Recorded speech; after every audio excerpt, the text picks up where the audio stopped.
Hope this interaction doesn't lead to any kind of fallout between us. Fallout New Vegas.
Hello, everybody. Just have to set up my audio.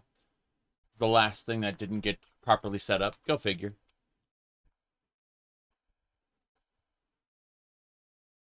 See if that's working.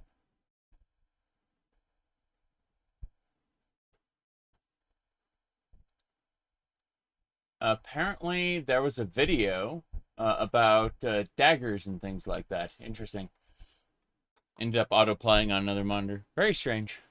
You guys didn't hear anything because of audio. But let me check a thing here.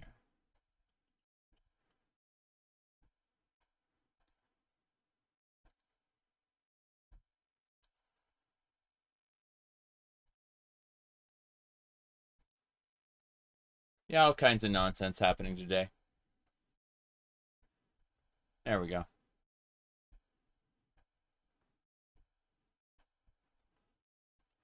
I swear, the moment I get everything set up, something else breaks, you know? I can never just have it work right out of the box. Streams are like that sometimes, you know?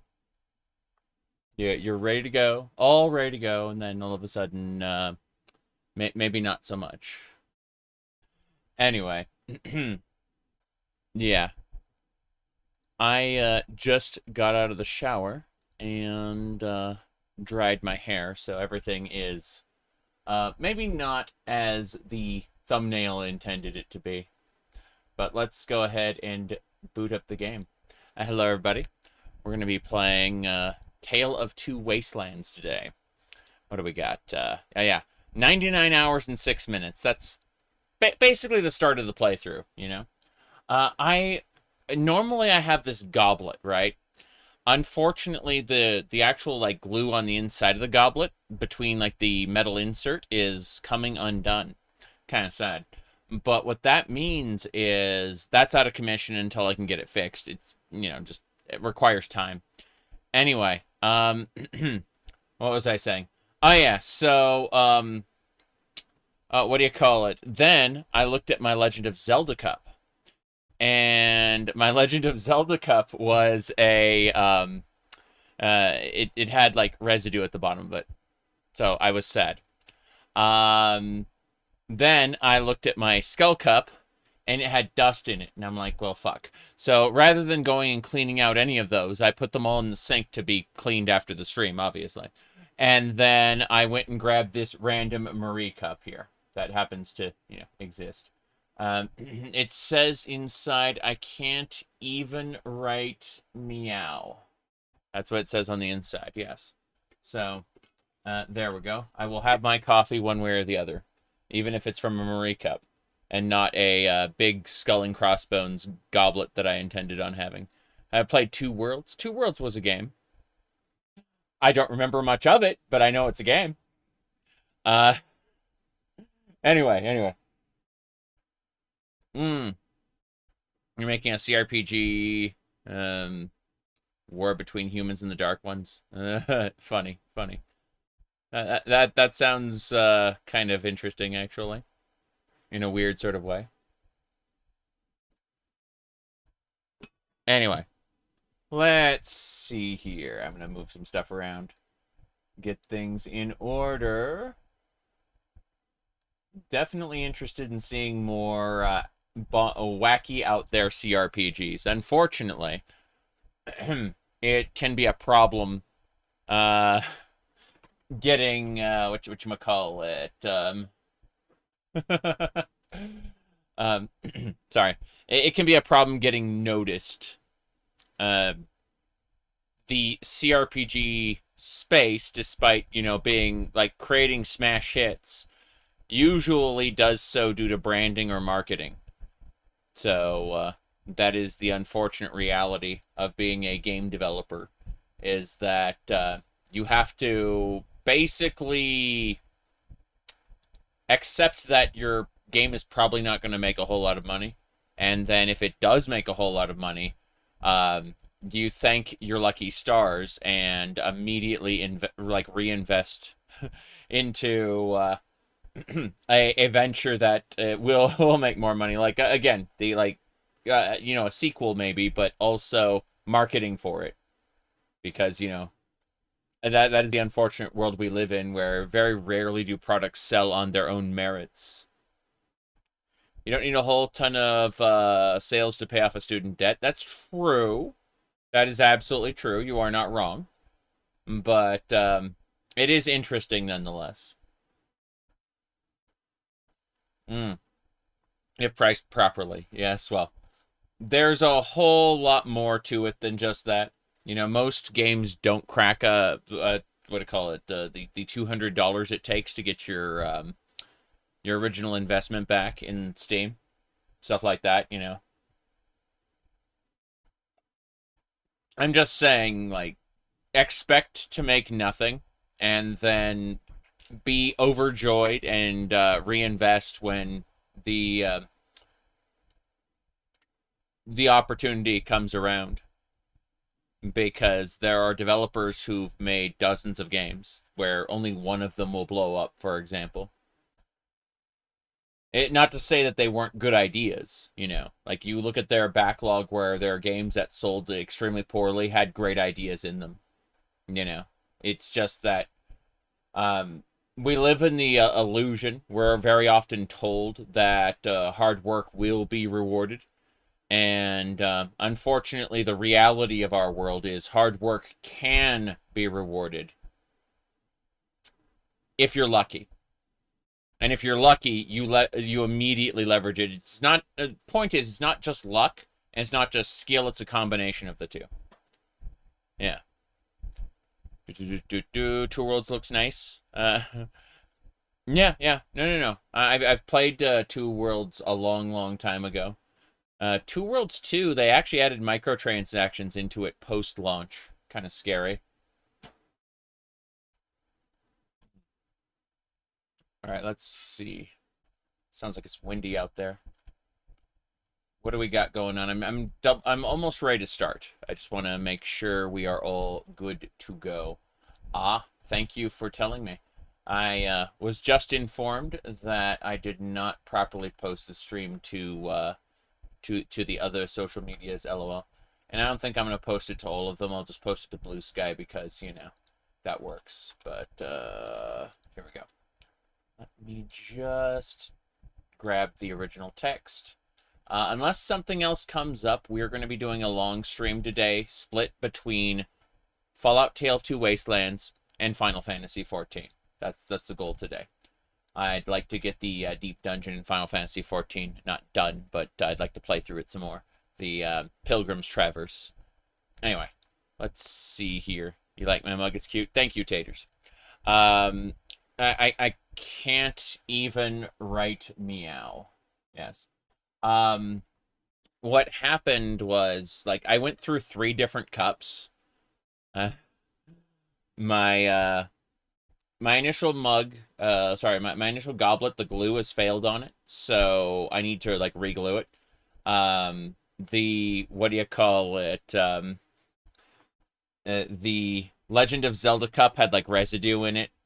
The Pirates mug had, it was dusty, like some hair had gotten into it. Cat hair, I mean. And so I looked at everything. I'm like, I just got to go. Like, I just took all of them upstairs, put them in the sink, and then picked this one up from the shelf. If there's one thing we don't have a lack of, it's cups. Let me see here. Okay, let's talk about the character really quick. This is Zafra, level 26. I'm going to use 2 doctor's bags, 1 and 2. Good. So as I was saying, Zafra's level 26. We've been at this for 99 hours now. 99 hours is a bit of time. But our traits that we started the character with are sex appeal and twisted. So we have less barter in speech, but we have higher base charisma. And other than that, we have twisted, where as long as we're evil, we get bonuses, and if we're good, we get penalties. So, like, we are called to be evil, and as a result, we have many perks that leverage that nature. Now, aside from that, we are going to have a quick bite to eat here. Super mutant leg. Yum, yum, yum. We can't dine and dash a super mutant, sadly. It just doesn't work. I'm going to go ahead and reduce the camera down. There we go. And, yeah. So, I am delighted with this playthrough so far. It's been a lot of fun. We went into Hubris Comics. We got the information we needed about the antagonizer. And so now we got to go and do the superhuman gambit. And how we're going to accomplish that, I really don't remember. So, Half-Life 2 Episode 3 tomorrow. Looking forward to it.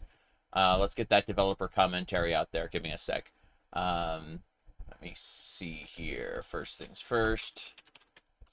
I'm just pulling some things up so that they're all in their right places. Obviously, you can't go wrong with Volps there. Our the good boy. Let me see what else. Okay,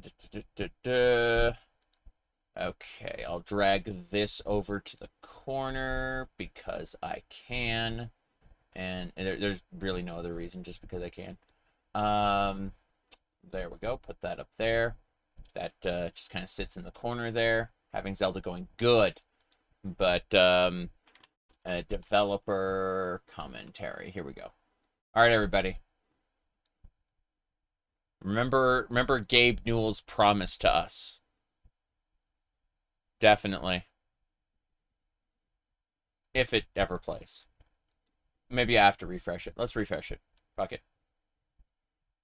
There we go. This is Half-Life 2. Episode 2. If YouTube ever wants to load.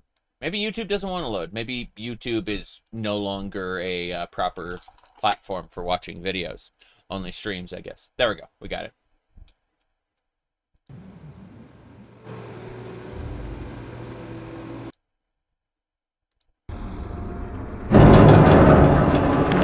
Welcome to Half-Life 2, Episode 2. We are at the midpoint in our trilogy of episodes, which will conclude in Episode 3. Thank you, Gabe Newell, for that. Very good, very good. For the Half-Life 20th anniversary, yeah.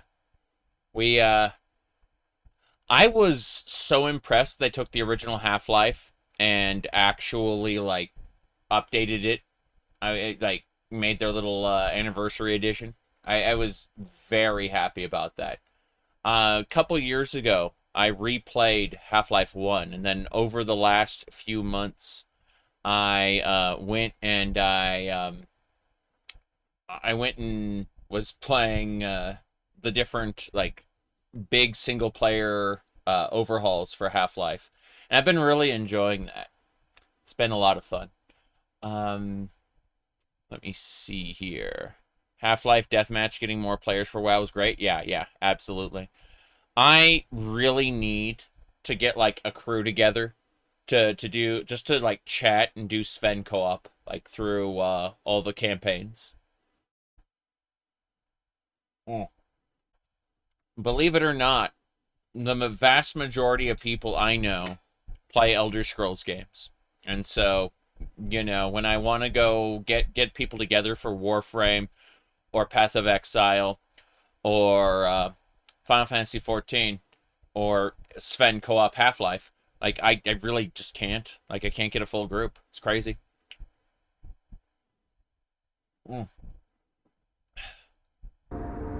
To listen to a commentary node, put your crosshairs over the floating commentary symbol and press your use key. To stop a commentary node, put your crosshair over the rotating node and press the use key again.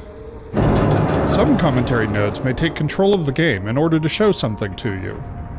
In these cases, simply press your use key again to stop the commentary. Please let me know what you think after you've had a chance to play this, our latest installment in the ongoing adventures of Gordon Freeman. DCGM, thank you for the support. I can be reached at gayben@valvesoftware.com. Thank you, Gay Ben. We're going to hold him to his, what do you call it, promise there. Yeah. I get about 10,000 emails each time we release a game, and while I can't respond to all of them, I do read all of them. Thanks, and have fun. There we go. Oh, no. Mega Man 64 Recomp exists? I don't know about that. Maybe if it were the PlayStation version. They're actually working on a PlayStation recomp right now, believe it or not. Sorry, decompilation tool in order to decompile PlayStation 2 games. I'm looking forward to this. Like, we need more PC ports to classic games, especially decompile. That's awesome. You should email him to make Half-Life 3 respond soon. As long as you don't make worth the wait jokes. He makes Half-Life 3 delayed by like a month every worth the wait joke somebody makes. Just saying. All right. So yeah. 2047 right now is the estimated time. Jeez. I do really hope we're going to see something big with the Steam Machine, though. I don't think I'll be getting a Steam Machine myself, but in the event that I do, you know, like, even if I don't, I still want to see what, like, software they make. Because, like, the Steam Deck gave us true, like really good Linux support for everything. It's the reason I don't have to I don't have to compile my own shit from source anymore. When I want to run something in Linux, it's all just in a flat pack, ready to go, for the most part. It's because someone else did, specifically for the Steam Deck. Let's see. What else we got? Now, that's it. I just need to, really quick, we're going to head over to Canterbury Commons. I'm moving my marker so we can figure out how to get there. So they want me to Canterbury Commons should be. Let me see. That's the door. That can't be the door. Okay, they're saying Hubris Comics is the way to Canterbury Commons. I'm curious about this, if nothing else. Oh, jeez. What are you doing? Butch, no! What are you doing? Oh, no. Butch, we need to leave. Okay, I'm gonna go ahead and turn the game sound back on, but I don't know what Butch is doing here outside of the vault. Okay, there we go. We have audio. I'm just gonna fast travel to Canterbury Commons, I think. Might be the best way to deal with this. So, Todd Howard explained fast travel to us, and I'm going to explain it, and I'm just going to have that play really quick. So even though the world is huge, you can select anywhere you know about on the map and instantly fast travel there. This gets you right to the fun. Fast travel. See you later. It's all wrong, Joe. I told you to make him like Alicia used to. Goodbye, Butch. We won't be meeting again. Okay. So, we have to go to the Antagonizer's lair and introduce ourselves the right way. Yes. You want new memes? That's a very good question. So, you get new memes when I damn well want new memes. I've been streaming for 17 years, and despite the fact I've only really been masked off about a lot of things for the last year, doesn't mean that doesn't mean I plan on changing things. However, we do have this this Fallout-related meme, which is fairly new. It's what do you call it? The Barry Mentets. Yes, there you go. You'll find very often that the memes will get worse. They will get much worse. Not better. But let's see here. Let's go to the antagonizer's lair, shall we? As far as Half-Life goes, though, I remember people talking about Cry of Fear. Let's see. The mind control idea fits Fallout thematically. Yes. The Mesmatron, and then the Enclave themselves have, like, mind-controlled death claws. Yes, this place does suck. But, let me see. Is the music loud? Oh, yeah, it's definitely loud. All of it's loud. It's now... All audio is now halved. Because, you know, the alternative. Where's the antagonizer's lair? Survival Horror Gold, source mod. What was the... when I was playing recently? Total Chaos? Yeah, I was playing Total Chaos recently. Turns out they have a full game on Steam. Butch just came in and then left again. I wonder when Butch broke. When did the Butch break? That's a very good question. Oh, nice, nice. Apparently, the capture broke too. That's exciting. I love the capture being completely busted. Definitely doesn't piss me off at all, right? Give me a second. It wasn't updating anything. So, Fallout New Vegas. That's the mod organizer. Where's the original? There it is at the top. Apparently it refreshed for some reason. I have no idea why. There we go. Where were you when the Butch broke? Holy shit.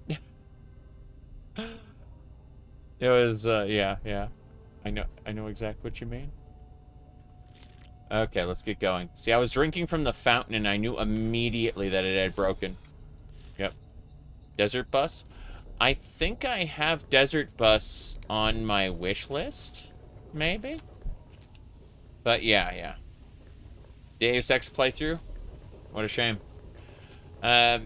Maybe. I haven't played it in years. The only reason I remember any of it is because of memes. Seriously, like... It has been so many years. I remember nothing of it. So the answer is yes. In a couple of years, maybe. Definitely not Mankind Divided, though. I'm not really interested in the prospect of what if people had robot arms, right? That's not super interesting to me. But otherwise, we should be fine. There we go.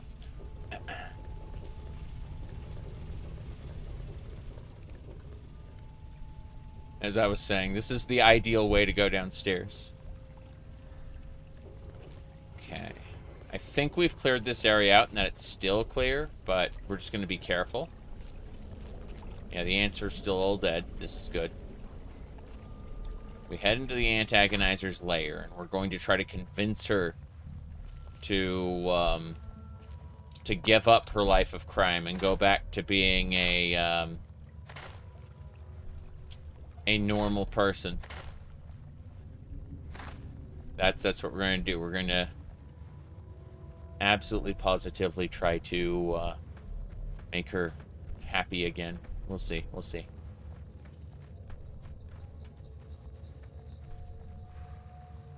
Okay. Let me see. Happy, in air quotes. Antagonizer's lair should be on the other side of that door, right over there. So it looks like there's no new ants. It's just going to be her. And then there's going to be like a whole ton of ants that spawn in afterward. But we're going to deal with that right now. Yep. Cry of Fear is actually quite good. Not Penumbra level good. I played Overture a fair number of times, but the other Penumbras are hard. Bye, Butch. Butch is broken forever, I say. That's unfortunate. He's going to get himself killed one of these times. Oh, well. We're going to have to disable Butch in a second. There she is. That is the antagonizer. So at last, you've penetrated the court of the antagonizer. Queen of all ants! Were you sent by that meddling mechanist? he'll learn that no one can stand before my royal regimen of fighting ants. Explain yourself. Why shouldn't I have my pretties kill you where you stand? Let's see. Answer a joke. Relax. I'm here to help you get rid of the Mechanist character. Your days are tiring. Give up and you won't get hurt. Haha! You would walk here and presume to command me? Humanity's time has come to an end. Your kind died because it knew only petty bickering and wars. But not so, the noble ant. It works with its brethren, knowing only loyalty and duty. And this is why they have grown, while humanity crumbled. Once I've finished with that pathetic Mechanist, I will be free to spread my colonies across the wastes. You got this antagonizer idea from a comic, didn't you? What? No. No children's book could possibly capture the true depth of the antagonizer. The story I read was, the antagonizer wasn't beyond redemption. She was just misplacing her anger. You really believe that? When I read that comic, it explained so much. Where I came from, who I was destined to be, what I had to do. But it never said the antagonizer could ever have a chance to go back to being normal. It never said I had a chance. Please, I think I've made some terrible mistakes. If you really think I still have a chance, just let me go. I'll give you the suit. No one ever has to see the antagonizer again. Just please, let me have another chance. I understand. Good luck to you. I hope you'll find whatever it is you need. Thank you. I don't know how I can just thank you. There we go. We've gained good karma. Now we must counteract that good karma by shooting her in the head with the Mesmatron. Whoa. Is it me, or is the Let me show you a magic trick. Like, you'll make something disappear? Sure. I'd like to see you do that. Yeah, I'm gonna go ahead and take your human flesh, your layer key, yep, and your ripper. Very good. Now put this collar on. Okay, hey, this thing feels weird. Can I take it off now? You're moving to Paradise Falls, or that collar will fucking explode. Oh, that sounds painful. Okay, which way is Paradise Falls again? Goodbye. We have dealt with the antagonizer. Oh, her court is coming. We still gotta fight her court. That's fine. We've got this Chinese pistol here, which is like really crappily put together. Like it's a very poorly designed pistol, but it sets enemies on fire, which is really funny. Yep.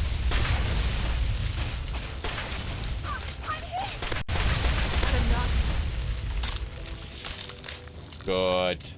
Burnt ant, as it should be. Let's gather up all the special ants here. Ant meat. Perfect. And that's it. We've dealt with all of the ant shenanigans. Now we're gonna go find the Mechanist and set him on the right path as well. The path to Paradise Falls. But we need to convince him to give up his shenanigans, right?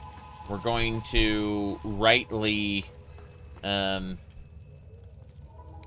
see him transformed back into his original self and then enslaved. Yep. Okay. This gets us to Canterbury Commons. Very good, very good. Yes, I did all of that side work, like multiple, what do you call it? Multiple, streams worth of me going to find that damn comic book terminal in order to just convince her and then enslave her versus just enslaving her on the spot, which I could have done. It's really funny. Like, that little bit of nuance took like an additional 12 hours for the way we play, I mean. Anyway, let's go find the mechanist now. He's probably up north in that door. Alternatively, I can just tell them that their feuding is over, and that'll work. But what I want to do is I want to send the suit over. Meow. Yeah, so what we did was we convinced the, what do you call it? Oh, speaking of Meow, this is our current cup because unfortunately, my other cups were dirty in one fashion or another. So, I had to pick this one. I can't even write Meow. Yeah. Okay, the antagonizer's costume is going to get sent over to Tenpenny Tower. Let's go ahead and do that right now. Ship to Tenpenny. Good, good. Let me see here. Yeah, antagonizer stuff. Send that away. I'm going to repair the power armor, so that doesn't matter. Anything else? I'm going to look over at miscellaneous and make sure, like, we have a... We're going to be dungeon crawling in a second. We haven't been to the Mechanist Slayer yet. So that's going to be a whole nother thing we have to deal with. We've just enslaved the antagonizer. And it was nice because we convinced her to give up her role as the antagonist. And she gave us her suit and everything. And then we enslaved her. She thanked us for giving her a better life before we, you know, mesmetroned her. Very, very evil behavior, really. Okay, ship to Tenpenny Tower. Let's see, assault rifle. We're putting things away. We're sending them off so that we have, like, lots of inventory space to work with.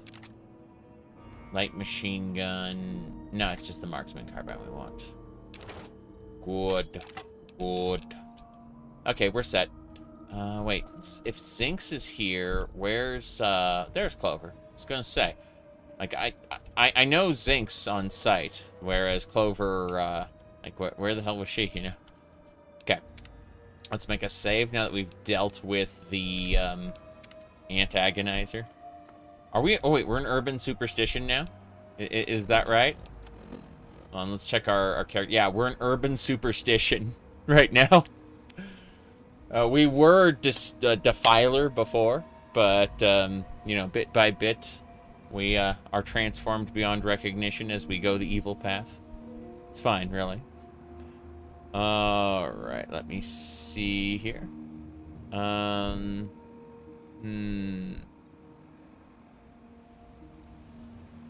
Okay. Wow. Caitlin, that was a very interesting Onion article. The Onion's having trouble, you know. Are using modded evil level? I'm pretty sure these are modded evil levels, yes. But, sorry, no. They are vanilla. The actual, like, I'm trying to, like, the buffs we get for being evil are modded because they're part of traits that we have. Whereas the, like, the cosmetic title and everything is vanilla. But yeah, I was gonna say, the Onion's having trouble right now. They are having difficulties coming up with things that are stupider than real life. That was a joke that they made before, that the Onion is shutting down because they can't, you know, they can't compare to what's actually happening, but it's to some degree true. Their writers are trying to, like, they're trying to figure out, okay, well, what can we do that's dumber than what's actually going on, you know? Alright. I gotta go find him, hold on. Butch. Okay, here we go. We're going to copy this. I need to take, like, a screenshot of Butch's thing. What I'm gonna do is I'm gonna send him away. I got the Wasteland. Yeah, we have the Wild Wasteland perk. That comes with like the perks mod we got. It's free. Doesn't cost us anything. It's the third trait. Okay, Butch. Disable.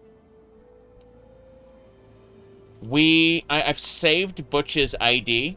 When we go to do Vaults 101, we will remember his details, and we'll make sure to put them, you know, in, no problem. But we'll bring him back for the Homefront quest. He's currently bugged, and it's really funny, so we just disabled him. I tell him to wait in a bar. He's not a companion. He's heading back to Vault 101 right now forever. He's tethered to us, going back to Vault 101. By the way, this Chinese pistol we picked up is really nice. I'm pretty sure this is from A World of Pain. It's, what do you call it? It uses standard 10mm or armor-piercing ammunition, but then what it does is it has less DPS than a normal 10mm pistol, and its condition is kind of terrible, like it will break very quickly. But in exchange for those downsides, it will set enemies on fire, and that's really nice. So, like, especially ghouls and super mutants, we can burn them. Do you have fiber internet? Yeah. Yeah, we do.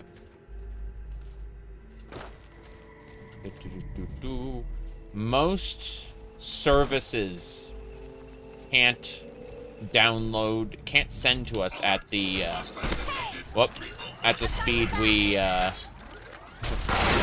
jeez. It's prioritizing me. Where? No. Yes. Okay, good, good. I'm still on dial-up. I mean, I still play games in 1080p. Even after, like, 1440p, I can't take this anymore. I don't trust those turrets in Sector A. Okay, so there's turrets in this dungeon that will probably shoot us. Very interesting. Very interesting. Okay. So... my goodness. 10mm rounds. Poison sniper. You could kite them until they die. Well, not robots. I mean, if it were some sort of acid damage, sure. Like, but poison on robots? No. No, no, no. Last words before you die. I should have played Elder Scrolls 1 The Arena in 4K. Ah. Yep. True. I could have edited DOSBox's settings for like an ultra-wide monitor setup. Stretched everything. Anyway.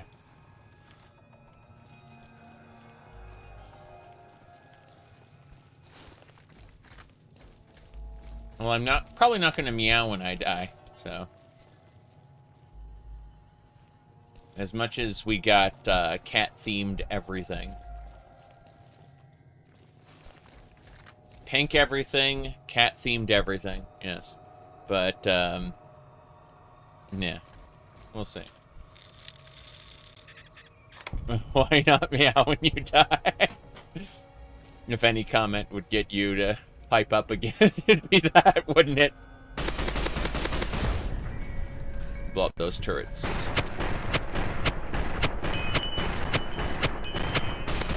Yeah, those will get turned on later. Those ghouls. Robots. Robots! Why am I always fabulous? I mean, I just got out of the shower, like, an hour ago. Something like that. An hour and a half ago, yeah. Anyway. Said My Little Pony enjoyer. Unfortunately, while Friendship is Magic was pretty good for a... Starting episode 2 in the Crash Train has several perks. From a story point of view, it establishes continuity with the end of episode. Fair enough.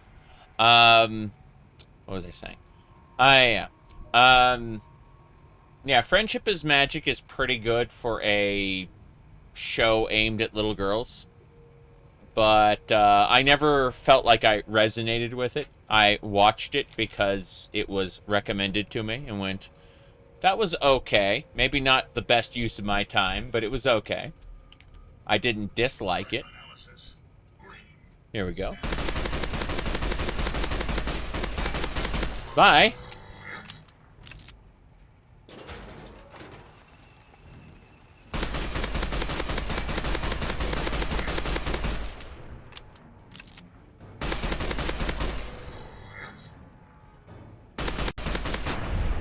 I actually stunned him. That's what happened. Yep. You entered the fandom for G5. What's a G5? I am, yeah. I was gonna say that, if there's a show that was aimed for girls that I really, really liked, that would probably be, let me see here. I think we got it. It'd be, hold on. Said Sailor Moon? No. Although I do have a mild obsession with the Sailor Starlights. Here we go. That would be the, what do you call it? This was one right there, yeah.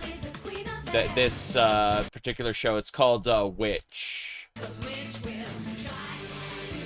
Yeah.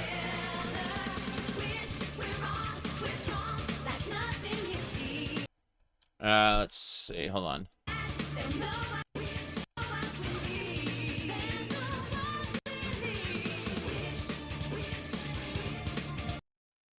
Yeah, that was a good show. Witch is only 2 seasons. The first season is a complete story beginning to end. You could end Witch on what do you call it? In season 1, and like you would have a finished story. You wouldn't need to watch anymore. Likewise, Witch season 2 is a complete story. It is a continuation, but what do you call it? Like, again, it's like, it's an add-on, but it's also, it concludes, and it is done. There is no cliffhanger, just kind of like, yeah, that's the end of the show. And, so for people who feel the ending is paramount, it's definitely worth watching.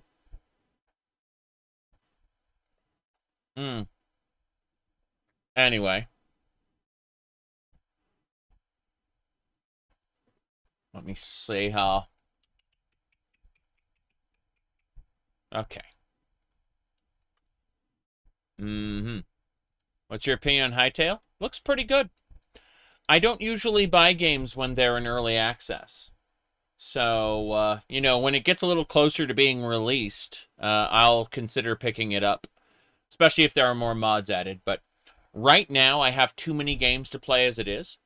So, what I decided to do was, I'm going to be continuing my Craft to Exile 2 runs in Minecraft. And sooner or later, we'll get around to it. Like, my goodness. Never heard of that game. Let's see, what do you got? Do you think Hytale will deliver what Minecraft didn't? Oh, like, Hytale is already, because I've watched a friend play some of it, it's already a good synthesis of, like, Terraria and Minecraft. It's not just Minecraft. It's obviously a more combat-oriented experience, and that's a good thing. But, like, I always felt like, why would you replicate the block sandbox that can already be modded? You should improve upon it. You know, focus it in a different area. And that's what they did. You know? Minecraft server with chat sounds dangerous. Okay, let me fix a couple things. First of all, you know, we're going to mute so I can blow my nose, because that's a lovely thing that we do.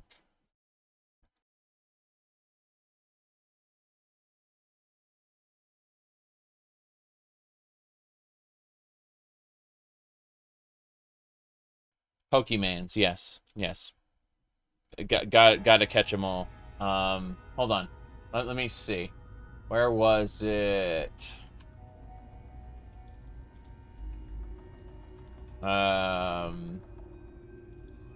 Okay, so what you wanted was... I think it was... yeah. Okay. Yeah, hey. I wanna be the very best, like no one ever was. To catch them is my real test. Yeah. That's Chili of Destiny. He's the Team Fortress 2 Scout voice actor, singing Pokemon's theme song. The land, searching far and wide. Each Pokemon's to understand the power that's inside of them's. Yes. There you go. Let me see.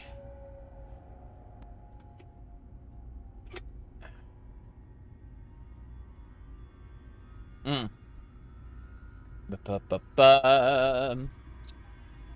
else? I mean, it turns out I have the Electric Tale of Pikachu comic where Jessie is pregnant by the end of it. So, you know. You remember me speaking about how Minecraft was forever left unfinished by Notch? Notch didn't implement what he promised, really. That's why he asked about Hytale. Hytale looks like it has a solid foundation to be something different than Minecraft. You know, like, there is 0 point in just making Minecraft again. We have that. It's called Minetest. It's an open source Minecraft clone. Like, the goal is always to do something different. At least if it's going to be good, you know? You said it'll be good with 100 mods. Jeez. I don't know about that. That sounds a little scary. But, yeah. It's called, Lunati now. A mind test? Okay. Fair enough. I don't know these things. I am, blind and, yeah, so let's see here. What's this? Okay. What else we got going on? Jeez.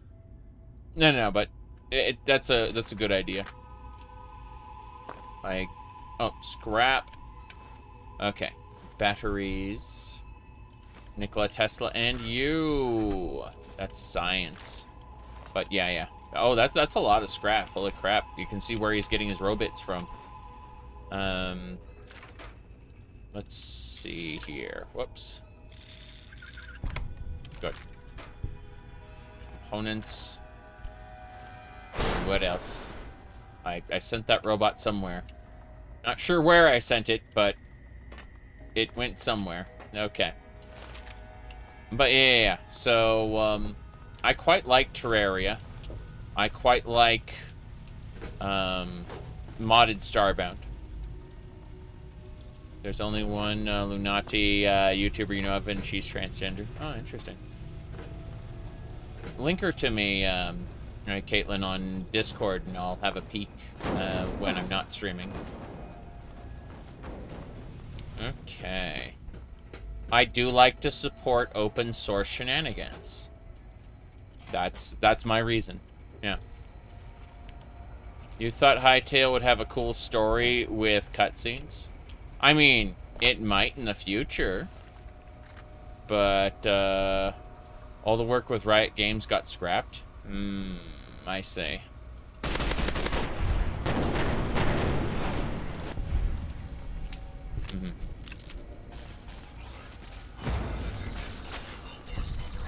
Oh, jeez. What are they doing?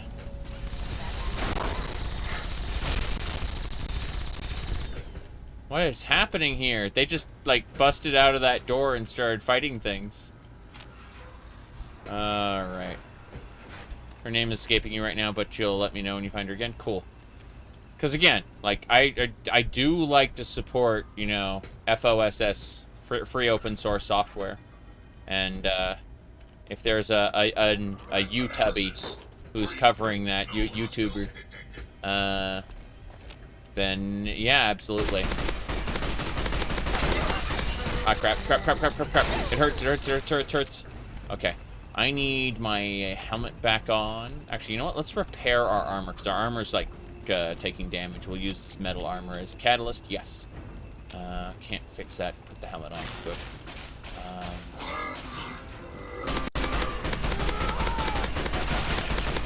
He's stunned. Yes. Gotta love how you can stun robots. Hytale's giving you the feeling of Borderlands 3. Baldur's Gate 3 early access came out. It's gonna be big. That sounds about right. I saw, I was reading something else on a different monitor, and suddenly I just snapped over. I was like, Borderlands 3, what the fuck? Borderlands 3 was never in early access, but no. Baldur's Gate 3 early access makes sense. I played the early access version of Borderlands 3. I'm looking forward to playing it eventually. You know, eventually in the fullness of time. Let me go ahead and take that helmet off. Good. As I was saying, though. Madness. That utility door opened itself. The way I'm supposed to go is through here. This is a quest-locked area. You found her Blue Sky account, but her YouTube isn't linked in the bio. Wow. I guess you could search YouTube on her profile, and that would get you potentially anytime she linked a video. Repair stuff. I'm checking out the different drone pods really quick. I wonder if there's a way to activate all of these repair sector, operate the lift, raise the platform, unable. Yeah, fuck. Okay, can't do that. I was hoping to, like, switch on. Oh, yes! Yes, I can. I can get EXP for all of these. You never had fun with Borderlands Solo? I did, but I had a lot more fun with friends. Yep. Let me see here. Hold on. Okay. So, to help you find what I do... let me do this. Okay, first of all... what's this? Okay, so first thing I do a search. Do that, and...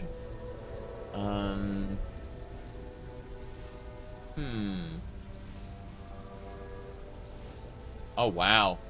I'm looking at that, that last one there, right? Yeah, that was the one that caught my eye, Caitlin. That name was like out of all the like the bottom of the list, but it was kind of amazing there. Let me see here. Bridge from. I'm looking.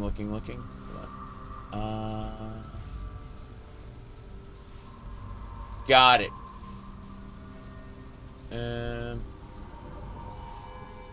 Oh, I just took what you copy-pasted. And, okay, so here's how I find things, right?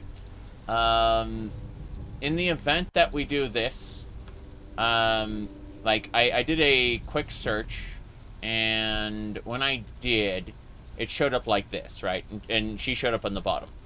After that, I clicked on the bridged from, right?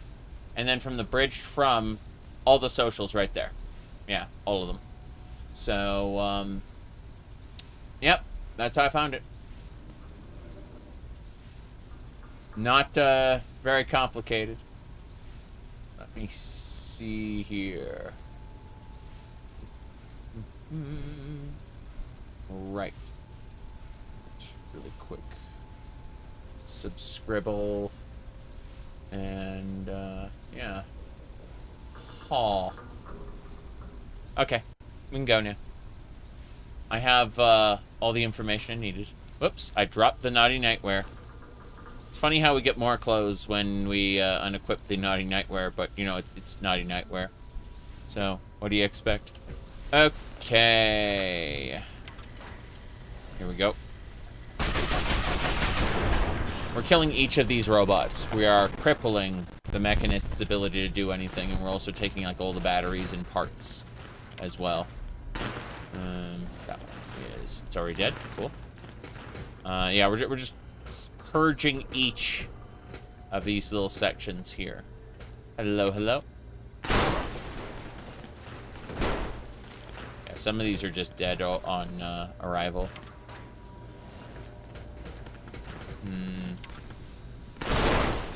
Damn, most of these are dead on arrival.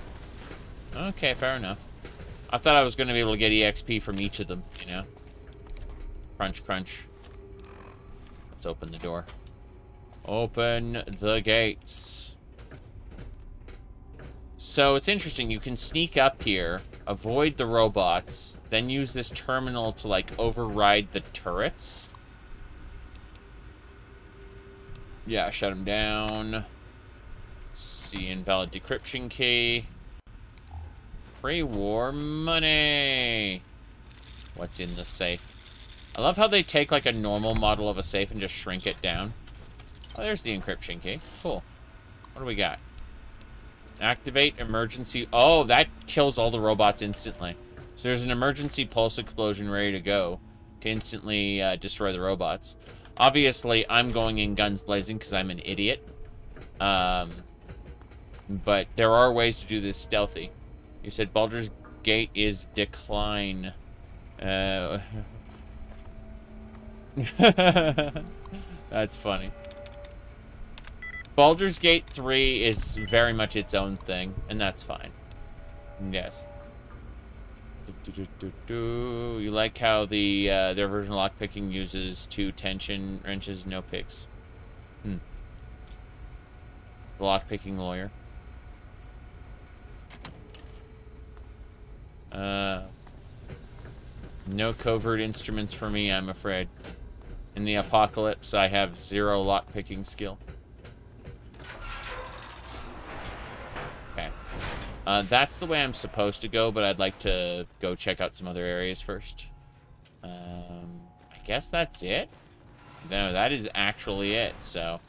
Either we get into the Mechanist's forge or we don't. This is his forge. It's the extra sneaky place. Now, as I was saying, what were we doing? We were going to go ahead and save. Yeah, right here. Okay. The Mechanist is on the other side of that door. We're going to convince him to give up his battle. We're going to tell him that the battle is done. The antagonizer is no longer a threat. Here we go. Final Fantasy XIV calls you like a green goblin mask. Well, I'll tell you right now. The other weird things about me that everyone has been noticing semi-recently have been a part of me for a long, long time. But the cat ears, specifically, that's Final Fantasy XIV's fault. Just saying. Larian made a normal game without any DLCs or BS. Became extremely successful and they deserved it. Yeah. I think that there is always a valid criticism of you took the name of series and you made something completely different and it's not what fans expected. Fans wanted, you know, an actual sequel, not we did our own thing. I understand that. And that's why a lot of classical Baldur's Gate fans are pissed off. It's true. It's true. Decline, though? No. It's just different. I prefer simulated real-time with pause. But I understand why they didn't do that. Why they worked within their own wheelhouse to make the best game they possibly could. Because, It's a different game to Divinity: The Original Sin, even though I make jokes about it being Divinity: Original Sin 3. I've always been joking about that, right? There are people who take it way too seriously. Your bandwidth is taking a beating right now. I think YouTube's distribution servers are having trouble, actually. Because I had trouble viewing a few videos. and yet I'm sending just fine. I think it's YouTube having a problem. That said, it looks like Twitch is not sending properly. I just fixed it. There you go. The Twitch stream should be up now.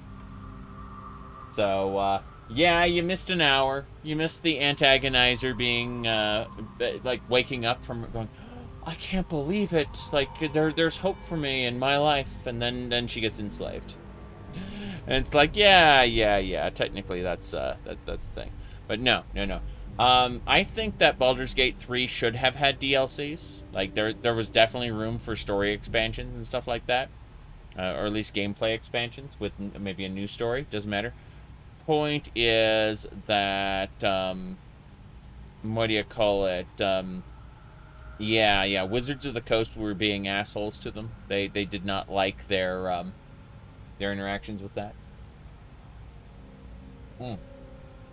Okay, so let's get going. The Mechanist is down this hallway. We're gonna go meet him.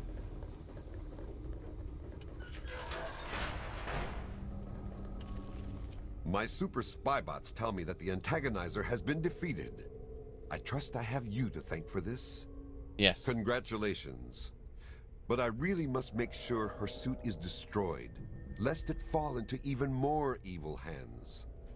Bring me the foul antagonizer's armor, and we can talk further. Until then, leave me be. Really? I see. I understand. I understand what needs to happen here. This is unfortunate, but I'm not going to go get the antagonizer's armor. Oh. Is it me? Or is the world spinning? Here, you look exhausted. Let me carry your stuff. Yeah. Good idea. Okay. Here you go. I'm pretty tired all of a sudden. I can't even think straight. I understand. I'll be taking your costume.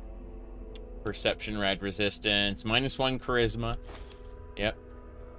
The phrase tabletop RPG is manifested in your mind, but you can't think of a scenario in which such a phrase would be used. Jeez. Here we go. Okay, good. Put this collar on me necklace. It'll look good on you. Oh. Alright. Start running to Paradise Falls or your head will explode. The collar's a bomb. I'm a slave now? Don't kill me, please. I'm going. There we go. The Mechanist and Antagonizer have both been dealt with. EMP generator implant. What the hell? I want to know what that does. EMP generator implant. I won't be able to figure it out until we go to install it. Like when I get a cybernetic surgery. We'll have to ask somebody what that does. Crazy. There's an option where you can get them together. I don't think so. You can absolutely like have her relinquish her armor, and then she stops being evil, and then she kind of just wanders off into the sunset, I think. As for him, you can convince him to just give up, and then she stops being hostile. You know, there's multiple ways to deal with it. But no. I remember this door being like significant, so there's like multiple pieces there. Yes.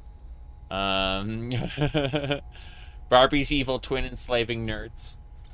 I mean, yeah, we are we're absolutely enslaving people. That's for sure. We look horrifying. But yeah. We have Clover. She's a slave we bought from Eulogy. She's crazy, and her follower perk is sex. Like we get a extra special well-rested bonus with her. And then Zinx is just a crazy lady who decided to join us to kill people because she thought it'd be fun. Yep. You like cyberpunk with orcs and elves? Oh, yeah, Shadowrun specifically. Shadowrun. Hold on a second. Let me pull this open. So if I do, I need to really quick. I'm fixing some things running in the background. It's a little silly. And then we'll show you.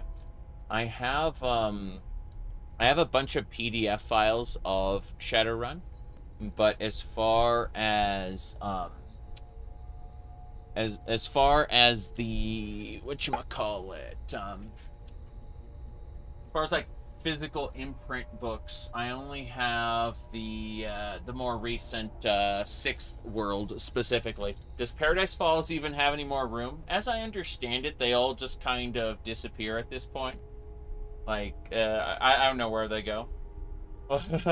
I think they're just going away, to be honest. Like I don't think they exist anymore. So hold on a second. But yeah, I love Shadowrun. Shadowrun is cyberpunk fantasy. Basically, the idea in Shadowrun is magic came back. And what that means is you've got orcs, trolls, goblins, you know, so on, like elves, in a world where you also have like a cyber deck, and you hack into the Matrix, and what do you call it?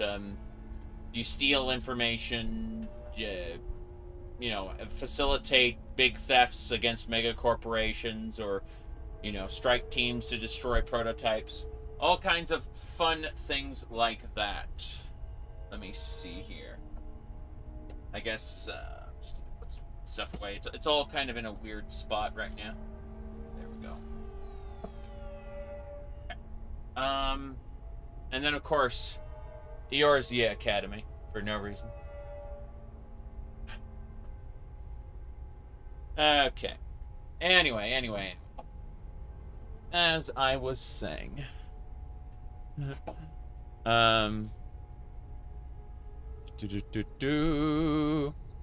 What makes it slop? Oh, the newer Shadowrun just isn't that good compared to the old one, really. It's kind of like they've been taking. Even though the world is huge, you can select anywhere you know about in the map. Sorry about that. Todd Howard got in the way. Is there a Shadowrun rules set? Yes. Yes, there is. So there's a modded rule set from France being translated. Interesting. Yeah, I don't know. Okay. Anyway, I really like what do you call it? Shadowrun as a setting, but I'd recommend using one of the earlier rule sets because it tries to be more like D&D, for better or worse. The only Shadowrun games I have that, like video games specifically, I have the Super Nintendo and the Sega Genesis versions, and then I also have the 3 Steam games, but those are different. Those are very different. Auto-inject stim packs. Let's make 2 of those. Those can save our life in a bad situation. Imagine using throwing knives in this game. That'd be interesting, honestly. Like making a build based around throwing weapons. Here, hold on. I'm gonna pull up the image really quick because I just think it's cool to see how like obvious this arm.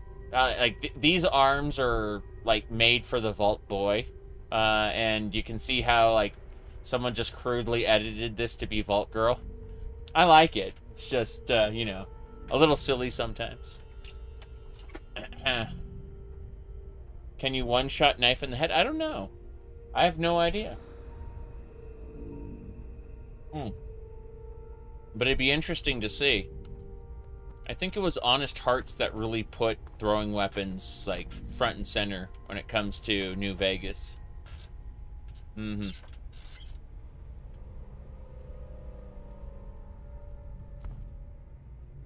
could have sworn there was like a... Yeah, yes I am, thank you. What was I saying? I could have sworn there was like a switch to open that door. but I don't see it. I guess not. Oh well, let's get out of here. We've dealt with the mechanist. The utility door automatically opens. It's kind of interesting. Okay. Let's get going.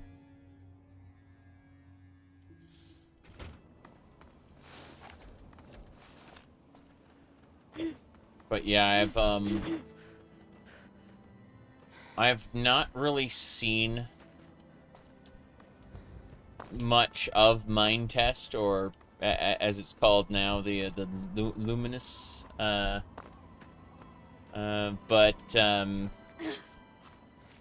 I would be interested in seeing more of that. Interestingly enough, Terraria actually got its own open source, not Terraria, sorry, Starbound. Starbound got its own open source thing after its source code got leaked. Someone like reverse engineered the original. Now, you may be thinking it's not really open source if it's based on stolen code, and you kind of be right on that. But it's kind of Lunati. Okay. I have a goldfish brain for memories. Sorry, for names. Goldfish brain for names, you know. Hello there. Keep it on the level, and everything will be fine. Fair. Looking to trade? I am looking to trade, yes. Here to buy. Please. Enjoy my selection of high-quality problem solvers. Mm-hmm. A high-yield time bomb. Wow. Again, like, it'd be fun to play a Mad Bomber build as well. Let's see. I don't see a whole lot of other things here. You pronounce it in a Chinese way? I see. The Fat Man Little Boy kit. Huh. Okay. Primer boxes. Here we go. Primer boxes are always good to have. But I don't really see anything I care about here, so we're going to go ahead and just grab all the 5mm, 5.56 ammo. And that's about it. Like, this guy doesn't really have anything else I want. I don't see any 10mm. He's basically very, very poor, so we're going to sell him the lead pipe and the Nuka cocktail. I don't use explosives on this character. If I did, I'd be very, very overpowered. Okay, here we go. Give me a shout if you need anything else. Until That's we it. meet again, keep yourself alive out there. That's right. Okay. We're gonna go tell the guy that we've successfully ended the superhuman gambit by enslaving both the mechanist and the ant-agonizer. They are done. Hello there. Excuse me. Children are so weird in this game. Anyway, hello. With all of that fighting, I never did get to give you the official welcome to the town, did I? Welcome to Canterbury Commons, home of traders, caravanners, and most of all, of excellent bargains. Here for business or pleasure? Mm-hmm. Let's see here. Business and pleasure are the same, and you're not gonna like either one. Oh no. I can't do that one. I can't do that one. How many NPCs have you enslaved so far? We enslaved all of Megaton. We've enslaved all of Raven Rock. We've enslaved... I'm trying to remember. Like, we've enslaved so many people. Raiders. Yeah. So many enemies have been enslaved thus far. Hundreds? Hundreds, yes. I'm pretty sure that if we went into the back room of Paradise Falls, it would break. And you said can't do that one? No, it won't let me. See the way it's red? I don't like, I have too much karma there, yeah. Doder has seen them all. I see. I'm a slave now? Yeah, Enclave, Raiders, all kinds of HR roleplay. Human resources, yes. Pleasures, Hard to come by. What's on tap? Most of the caravans that come through, their fondest desire is to spend a few days off the road and to get a full stomach. We've got good food in the diner, and we try to keep it nice and peaceful here, when that's an option, of course. Mm-hmm. I took care of the antagonizer. There won't be any more fighting. Excellent. Without her, the Mechanist should be on his way, and Canterbury Commons is safe again. Relatively speaking, of course. Now, I do believe this is our agreed-upon payment for your fine services rendered. Thank you once again. You need to blow up Megaton to have that option available? You only need to blow up Megaton in order to have, what do you call it? By the way, the Mechanist is on his way to Paradise Falls. But, no, you don't need to blow up Megaton. I just, like, if you want to live in Tenpenny Tower and actually have a house there, yes, you blow up Megaton. But, aside from that, everything's fine. Like, you basically pick, if you disarm the bomb, you can live in Megaton. If you blow up the bomb, then you live in Tenpenny Tower, and that's your player home for the playthrough, basically. It's a binary choice. The Mechanist will make a great addition to Paradise Falls. I see. Anyway... Let's see here. I poked at, that rain channel, by the way, Caitlin. Just because I have 4 monitors. I can do a bunch of stuff at the same time. I poked at that rain channel, and she looks like a good person to follow, actually. Kind of impressed. Anyway, let's see here. Anything to trade? You can usually find one of the trade caravans at the entrance to town. They come through every day or two. Other than them, Porter's always got food for sale down at the diner. Food. I see. Oh, goodbye, then. Be back soon, and bring more caps. Bring more caps. I'm accepted in Canterbury Commons. For my helpful nature. How do you get that much negative karma? I mean, okay, so the option isn't available to me because I have too much negative karma. I'm too extreme. Bring it, asshole. Yep. Oh, what happened? Zinx is hurt. Wonder what happened to her. Hey, Zinx, I have a med kit. She's good. Okay. Yeah, we've been enslaving, cannibalizing. We've been doing bad things. It's true. Let's go have a look at the house here. Where's Shad? Good to see you. We've just ended the superhuman gambit. We convinced the antagonizer to give up her, okay. We convinced her to give up the suit, and then we enslaved her and sent her to Paradise Falls. Then when the Mechanist said, hand over her suit, I enslaved him and took his suit. So now we have both suits. And, this is fine. We are A-okay. Looks like they farm Brahmin in here. This is a terrible place to farm cows. But whatever. Let's see. Anything else we need to do around here? Probably not. I imagine we're good to go. Let's head back over to Paradise Falls. And, that way... Oh, wow, they want me to go down to go up. What the hell? I'm just gonna go straight across. Yeah. But, this is gonna be fun. Because, we got so much to do. And so little time to do it in. I'm going to be splitting the stream in a couple hours. Gonna be, running Final Fantasy XIV this evening. So, I just want to get a few things done. You remember Kratos' thing about mole rat sustenance and these quote-unquote farms? Yes. Yes, I understand that. Alright, we gotta be careful. We need our anti-material rifle. That is a giant razor claw. Everyone loves giant razor claws. Here we go.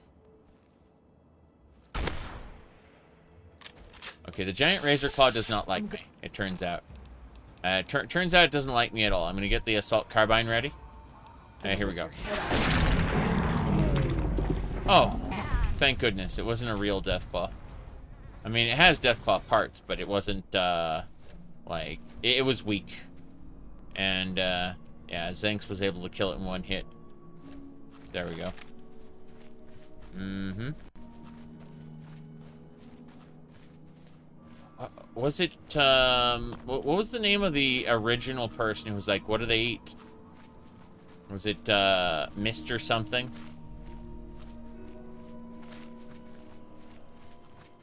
Anyway, I think that the farms in Fallout 3 and in Skyrim and all these games are obvious. They have to be representative. Like, they're there as a, like, a token edition.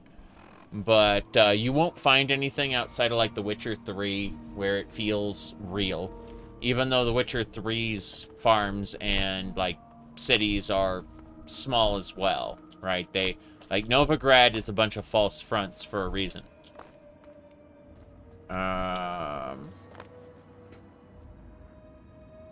But, like, it's about the illusion, not the, not about creating, like, a realistic setting, but rather allowing people to feel that it's realistic. Excuse me, sir, the guy said back there. Yeah, we're just gonna be heading through Minefield, I think. There were things we couldn't pick, couldn't access. He said the Novigrad's a real highlight to Witcher 3. I mean, but if you go outside Novigrad, there's some realistically sized farms, and I say realistically, as in it creates the illusion that they're realistic because you can't see, like, one side to the other. There's view blocks. And so it like, from a distance, it really, you know, makes you feel like this could be a real farm supporting a real area. Even though it's not necessarily true. Like, what's the difference between a, you know, a city and a small town? And the answer is, like, when a game presents gamers with a quote-unquote realistic city, almost often, that's like a small town. Like, bigger than a village. Come on, you. Oh, wow. Is that all you got? Is there a robot there? Enclave! Enclave! Enclave! We need to immediately Mesmatron this Enclave officer. Hello? Hello? Enclave officer! Excuse me. Whoa. I need drugs. I need powerful drugs. I'm standing in front of a robot that wants to destroy me. And so the only way to deal with this is to super Stimpack. Yeah, Stimpack challenge. Stimpack addict. That's me. I'm the Stimpack addict. But I took some Stimpaks. I need some Med-X as well if we're gonna tank this and not die. There we go. Got the Med-X. We got some ice cold Nuka-Cola. We got some human remains. Let's do it. I don't feel so good. I understand that, but put this collar on. Whoa, what is it? It's heavy. Oh. What friends are you talking about? Do I know them? Yeah, turn out your pockets before I get nasty. Okay. Okay, here. I like how her cap was clipping through. Okay. Yeah, get moving. The collar will explode. Oh. That sounds painful. Bye. Okay, I survived because, well, I survived. So it's assault carbine time. There we go, Robo-Dog. The Robo-Dog just smacked me into the, That's scary. Here we go. Cyberdogs. Okay, Cyberdog is dealt with. Yeah, I kind of wanted to not die. I like how she's just stuck there. Up. Hold on. You ever gonna run out of ammo? Okay, he ran out of ammo. Didn't run out of ammo, he just, you know, overheated for a second and had to stop.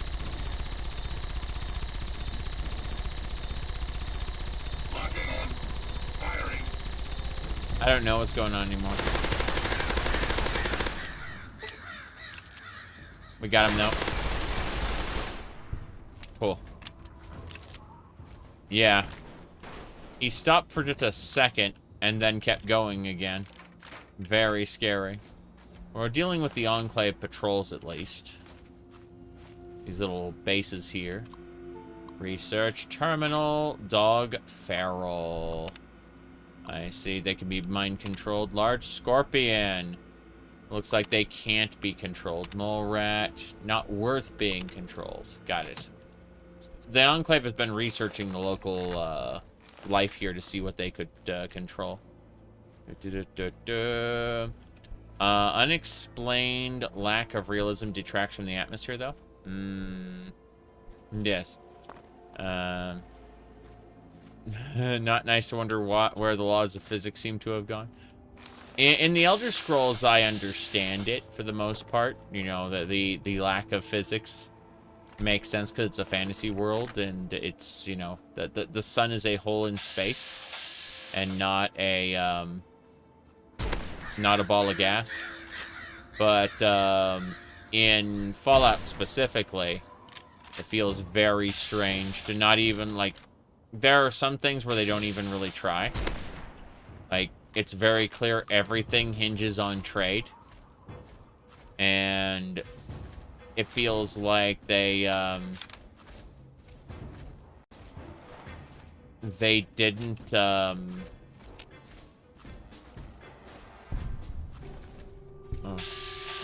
that's a floater. Yeah, I'm pretty sure it's a radiant floater here. Oh. Yep, radiant floater. It doesn't see me, and I'm far enough away from it. I should just be able to kill it. Oh god, what happened? Oh god, what are all these creatures? Okay. That's a two-headed Night Stalker. That is a Mountain Death. Oh jeez, I'm about to die to the Mountain Death Claw. I need more. Iguana on a stick, ice cold Nuka-Cola, human remains, more Med-X. Just keep taking that drug.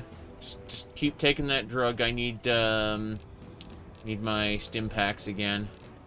And a purified water, obviously. Stim pack, and where's the third stim pack? There we go. I need a purified water, because I'm getting very thirsty. So, there it is. Good. Alrighty then.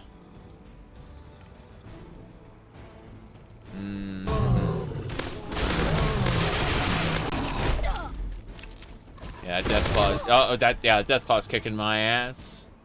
This is going to be a bad time. Either these stim packs work, or I'm as good as dead. I need some rebound.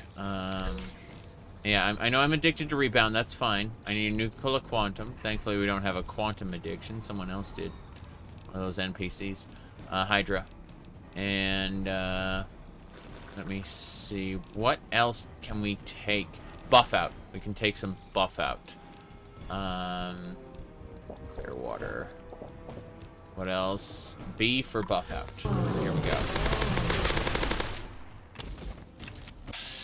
Aim for the head, make it dead. Oh god. This is with armor-piercing ammo. Plague rat. Crazy. Alright, we survived. Barely. I don't know how we survived that. Hey, Zinx. No, that's Clover. Clover's in the dress. Zinx is in the, what do you call it? Sexy sleepwear. Rad Roach. And is that the Roach King? Oh god, that's the Roach King. What do you think about UZ Doom? It's better than GZ Doom. Yeah. That's right. What about it? Okay. Anyway, the Roach King. We're gonna go ahead and use the Mesmatron on him. We need to get the Roach King. Here we go.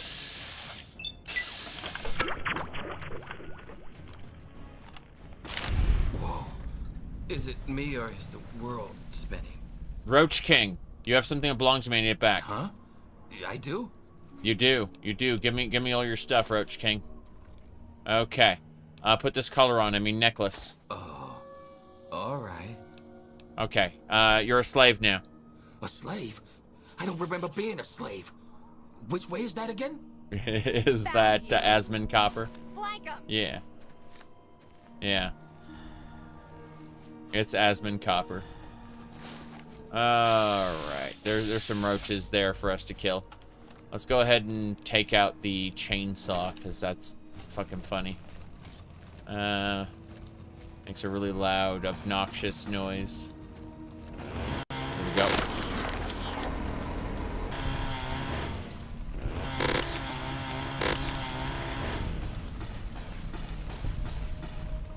What's she shooting at? Another roach? Shit and die. I see. I see. How very, very silly. Okay. My goodness. Where is it? She must have already shot and killed it. I'm having trouble seeing with all the drugs wearing I guess off. we ran them off. We did run them off, yes. We got a Yao Guai next. I should be able to snipe that thing with an anti-material rifle shot. There we go. Whoop. Okay, so it definitely saw me. Definitely knows I'm here. Have to reload. An American citizen? Oh, you mean the Enclave? You know that we're evil, don't you? Where? Who's more evil, us or the Enclave? The answer is us. The Enclave, for the most part, leave people alone if they aren't, like, if their deaths aren't in the interest of the Enclave. Whereas me, I actively seek people out to enslave because, well, they're either tasty snacks or they are, you know, enslaved. They go to Paradise Falls and I get a good payout. That's it. That's how it works. That's I like how we have like a heart pink power armor and a Chinese gun that sets people on fire. Yeah, this is absolutely fine. No question.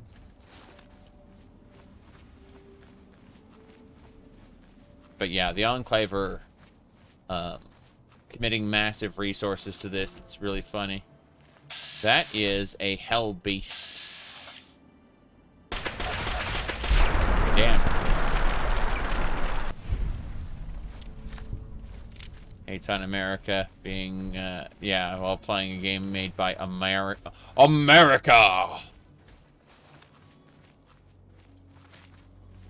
I mean, to be fair, most of this is a satire of America. It's not an accurate representation of America. And that's pretty cool, actually. Whoop. Why is it satirizing things? Because... Whoop. Anyway. Jump. Jump. Okay, we gotta check things out. Design house. I know one of these houses has a house model in it. And I'm looking for that. It's not in Zane House. I'm gonna keep going. But yes, we're here to make money. Yep.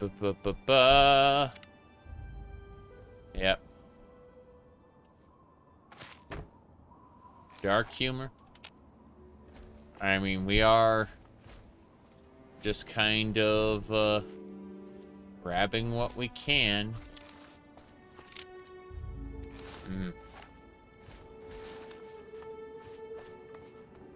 Western steampunk.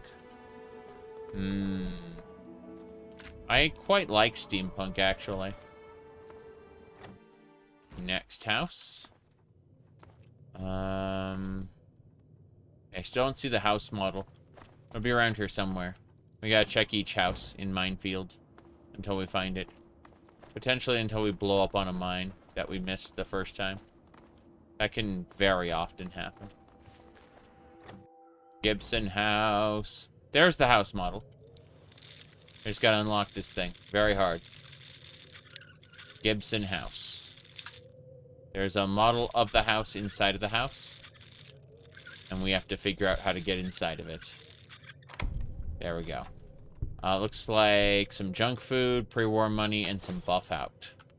Well, I definitely could use more buff out. I was just hoping for, you know, better loot. What a shame. Pre-war money's good.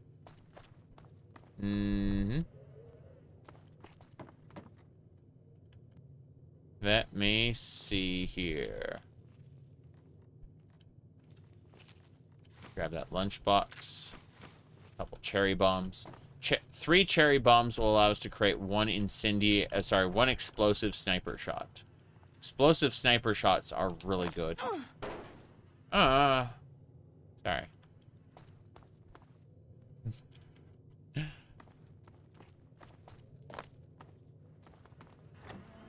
Okay.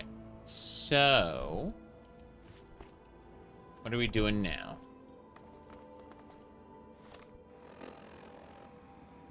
As long as the characters don't have steampunk. Oh, what do you mean? Where they have like cogs on their hats for no reason? Like you literally just like glue cogs onto your hat. I will need to play Code Vein 1 one of these days again. I haven't really gotten too far in it. I had a mild obsession with the character creator for a bit, but never really. Whoop! There we go. She's hit. That's unfortunate. To Paradise Falls we go. Pretty sure it's up. It's not. Yeah, they want me to go back through there. I want to go to Paradise Falls. Move it.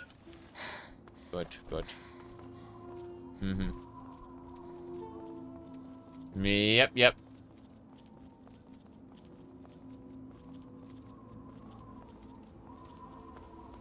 So I get the boob slider? Oh, no, I was making a femboy. Obviously. No question about that.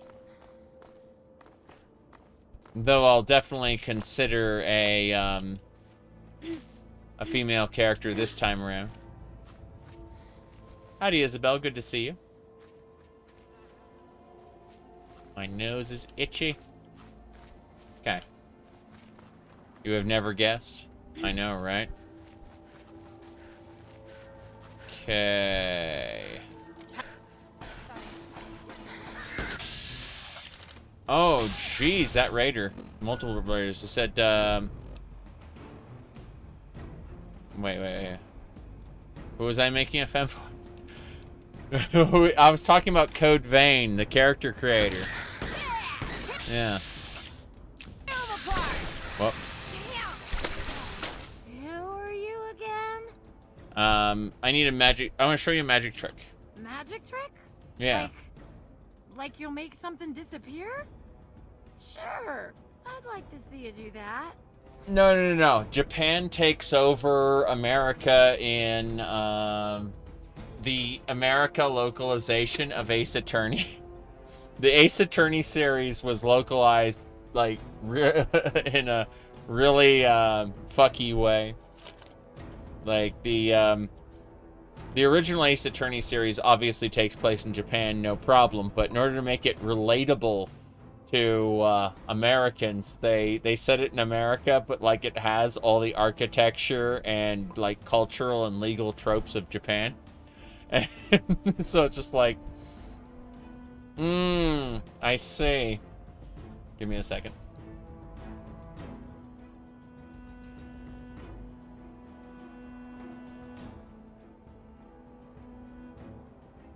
My nose is being fun today.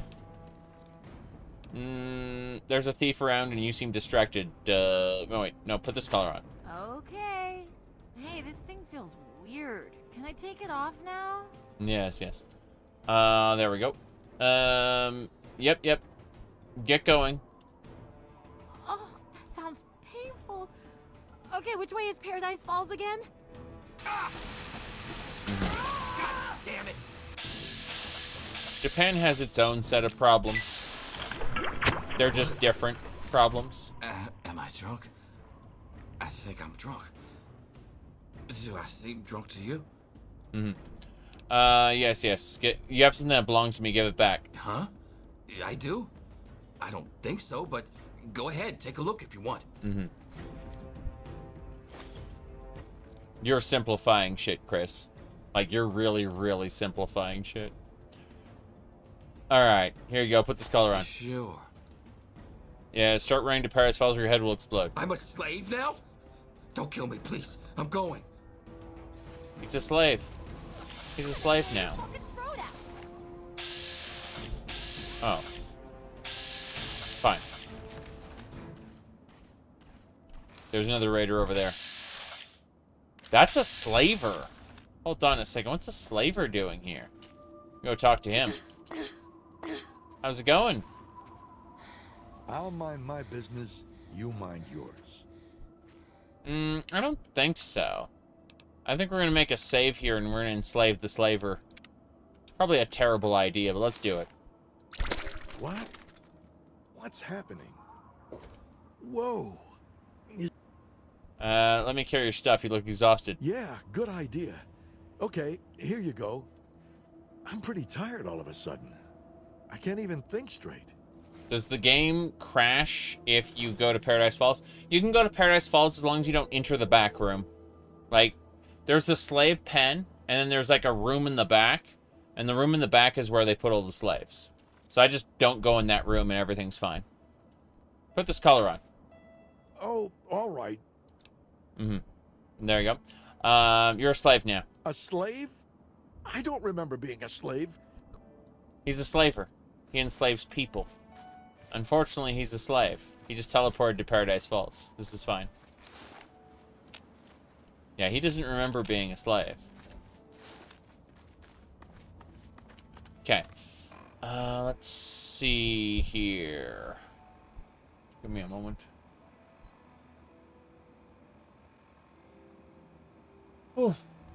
Need to move a couple things around. Okay, we're good. Once I get to Paradise Falls, I will get all the EXP. Wait, what? Oh no, that is a Pale Cave mutant. That is a big, scary mutant. We need to use an assault carbine on him. Yep. We got him. You're the dog now, man. That's YTMND. Yes.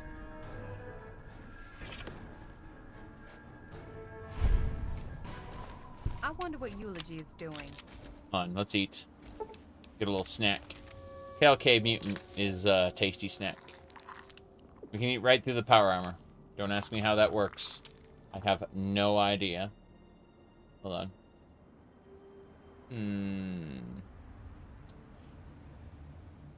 Yes, sec. Now we're fine. We're fine. You're the man now, dog.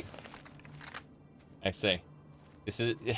Seeing that power armor helmet with the naughty nightwear will never not be funny to me. It really did switch them. That's sad. Okay. Let's see. Off.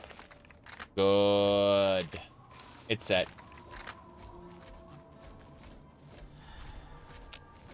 Suffering from Med-X withdrawal. Great. I love being addicted to drugs. At least I have the resources to feed my addiction and or get it cured, as opposed to, you know, the way these stories usually go, where, you know, bad times are ahead. Okay, let's get going.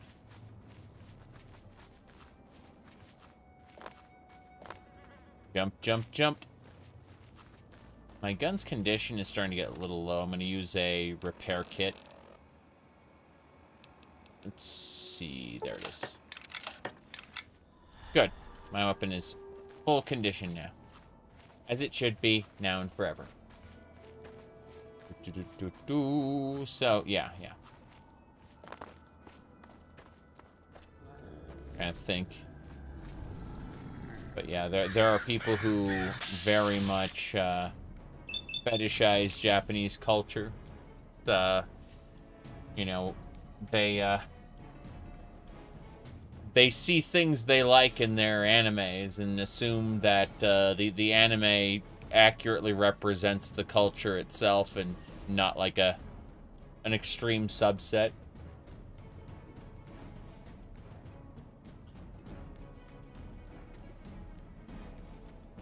The West has fallen. No, what was it? But Hideo Kojima. Hold on.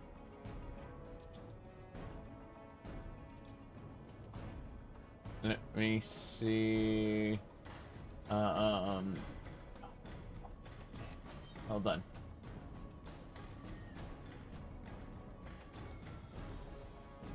I'm trying to find it really quick.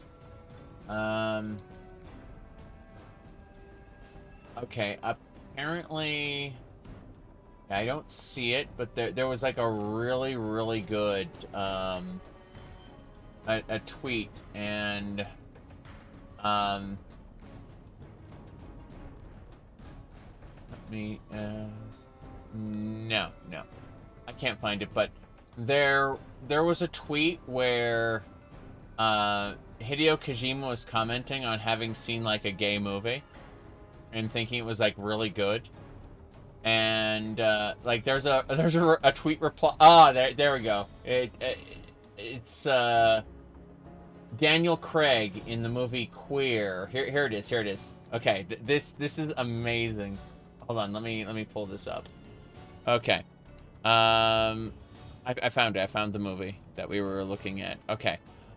So this was it, right? Hideo Kojima like commented like he had gone to see this you know, this movie, right? And then hold on. And then the reply was Kojima-san, that movie woke.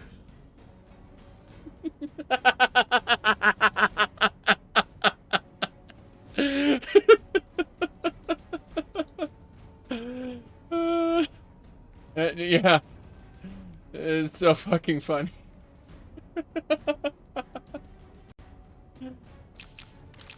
Okay, here we go.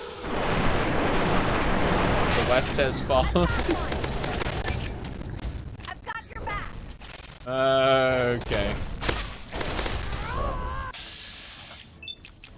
Here we go.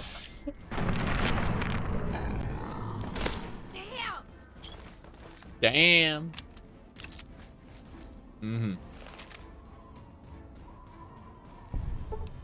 Devour.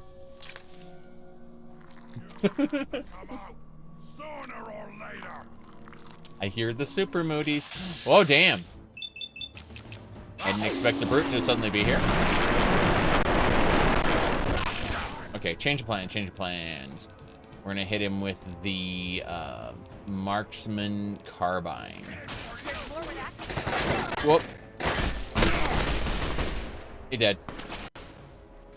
There are more.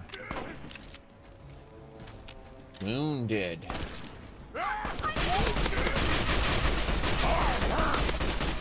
Good. Oh, was gonna eat again. That's a centaur. A pale centaur. There's more. There's always more. It says danger, so yes. Your experience in Japan comes from Yakuza 0. What's the Yakuza game where they added Crazy Taxi, but he's on a bike and he's delivering pizzas and burgers? And it goes, Super Crazy Delivery! I've seen a clip of that, and I thought it was amazing. That's a zombie centaur. It's got, like, red eyes and everything. Okay. You learn people in Japan have changes of heart from Persona 5. Jeez. I'm bored. Yes, I know you're bored. Let me eat, though. This is how I heal up. I eat. I devour. Anyway.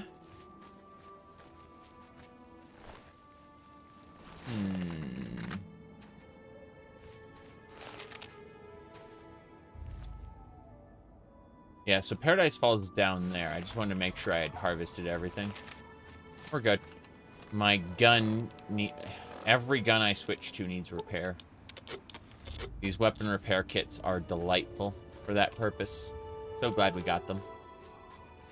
Okay. As soon as we get to Paradise Falls, we'll be having a chit-chat.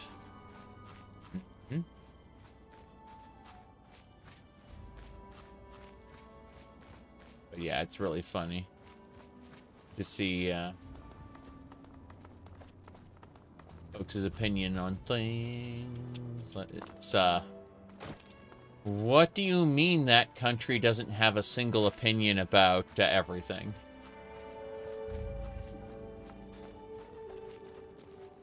Let's see here.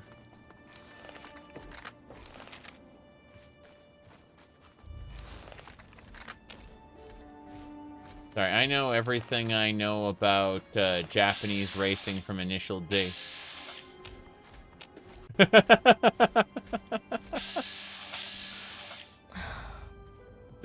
hell is that?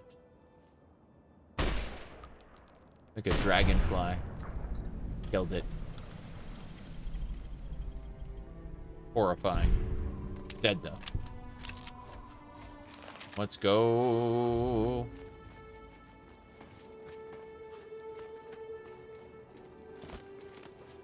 Okay.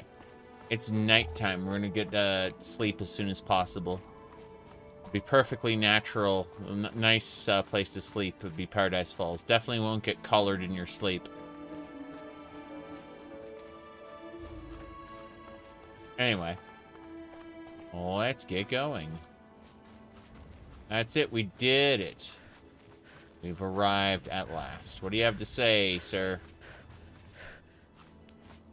You enjoy being a recruiter for Paradise Falls, huh? Here's another collar and some caps. That's right. 8,500 bottle caps. 34 slave collars added. And then every five people I sent to Paradise Falls, I get a boost of EXP. Thank you. Sure thing. Sure thing. For fuck's sake, I'm bored. There ain't nothing happening today. So yeah. That's where we get our money. How's it going? Here to shop? I am here to shop, yes. Please, enjoy my selection of high-quality problem solvers. I'm gonna buy your recharger pistol, actually. Hold on. Let me do this. So I'm buying, and I'm not going to get caps back on this deal. I'm going to actually go and select the buttons wig, which will increase my barter. Hey there. Here to shop? I am here to shop, yes. I'm here to buy. Please, enjoy my selection of high-quality problem solvers. I want that recharger pistol, thank you. In exchange... yeah, I don't see anything else I really want to give you, so... I think the answer is to trade the weapons I picked up from the super mutants. Yeah, like the hunting rifle, hunting shotgun, industrial hand. Keep the lasers. Get the minigun out of here. Okay, so I am getting caps back. That's good. Yeah, this will work. This is definitely a good set of trades, because I get to keep my marksman carbine. Again, the energy weapons get traded. we'll get Give me traded a to the shout outcasts. if you need anything else. Who just came out of the door as you were walking in. I'm the commander of the guard here in Whiterun. Yes, yes, that happens from time to time. He needs you to know all about that. Have to go now. Keep your skills sharp and your eyes peeled. Heal. Okay, good. So we are good to go. This is our ideal trading outfit, as you can see. It does exactly what we need it to. The buttons wig increases our barter, and we increase our charisma by being sexy. Yes. Everything's fine. We're going to keep the wig on for now, because we're going to go deal with the people inside Paradise Falls as well. And this wig will get us a preferable, like a better deal on stuff.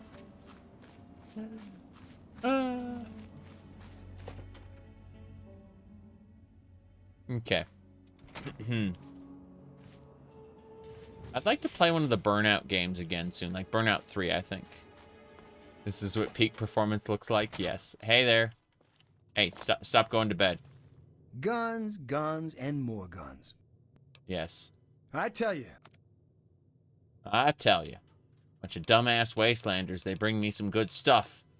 Yeah, I get it. I get it. So what I want to do is buy your, like, your plasma defender. And then your charger pistol. I'm buying guns that I'm going to ship off to Tenpenny Tower almost immediately. The Zap Glove. Jeez. That's a power fist against robots. I like that the Tesla cannon is here, even though we haven't gotten to that point in the story yet. RCWs, yeah. The layer is a shock damage laser gun. Not going to deal with that right now. Just normal stuff. Gatling laser. That's too high quality for me. Let's have a look, see if there's anything else. Power armor, power helmet. No, thank you. Actually, you know what? Fuck it. The power armor's worth it.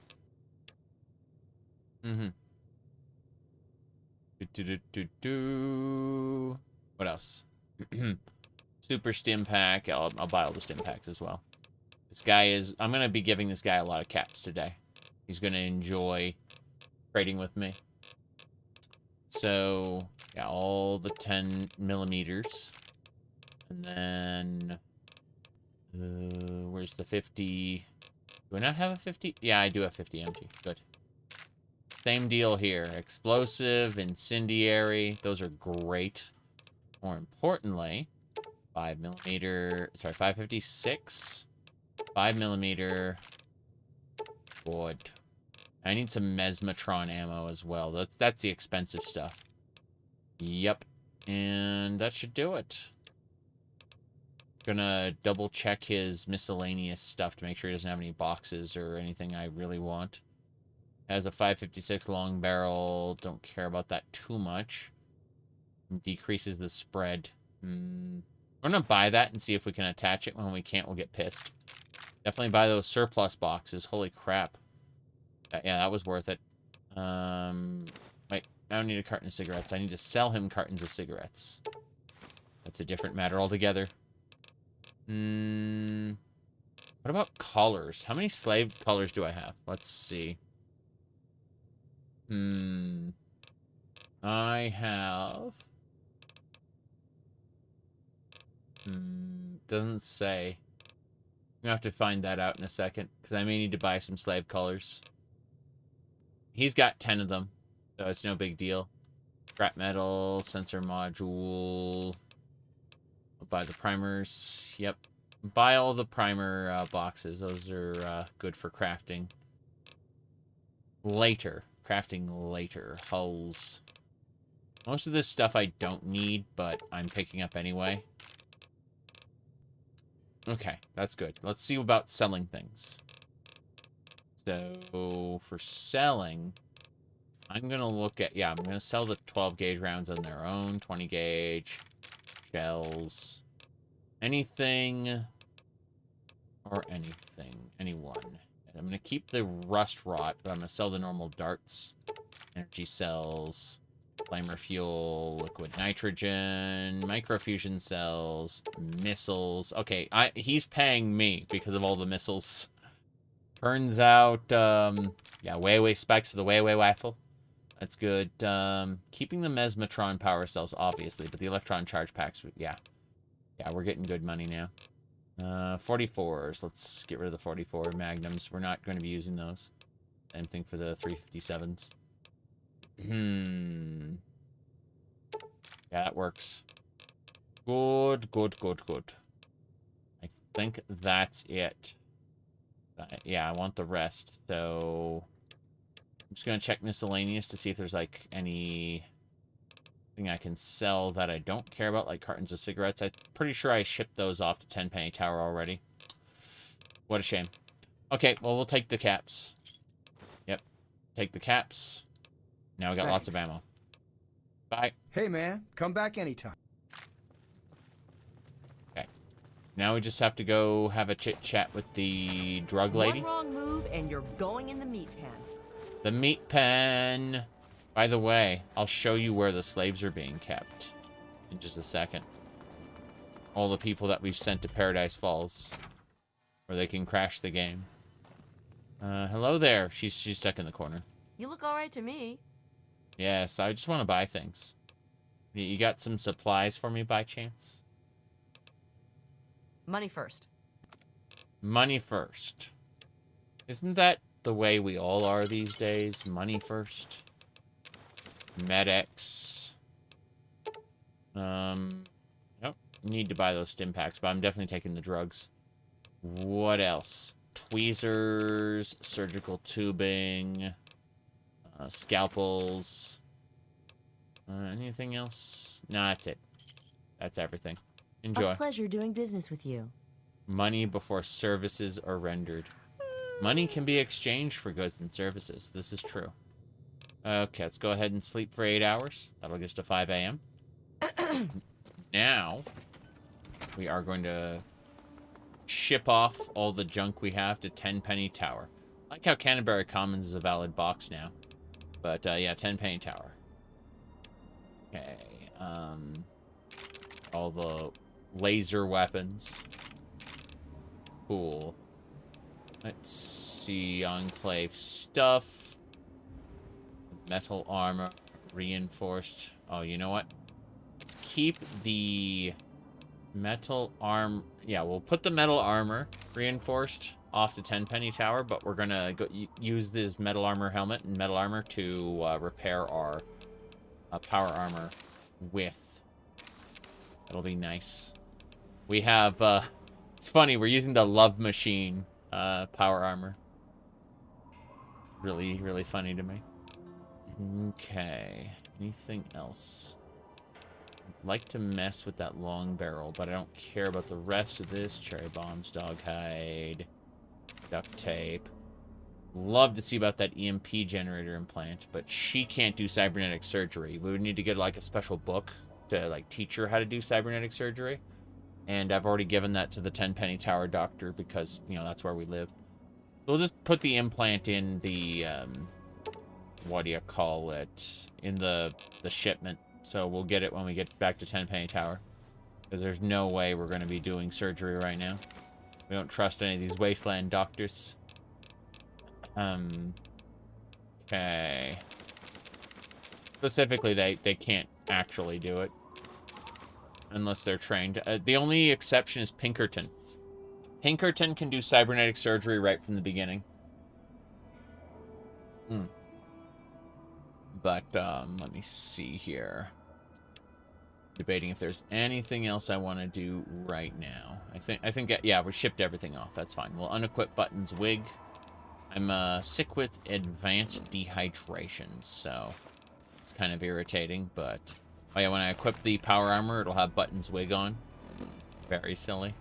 That's the consequence of doing a new helmet. Okay, we're gonna... You know what? Let's take a Radaway. And the Radaway has some consequences on it. So, we take the Radaway. Yeah, it will make us hungrier and thirstier. So, that's over time. But we're gonna take a moment and just let it do its job. And then we'll drink from this water. And now we're no longer thirsty. And more importantly, yeah, we're fighting the rads.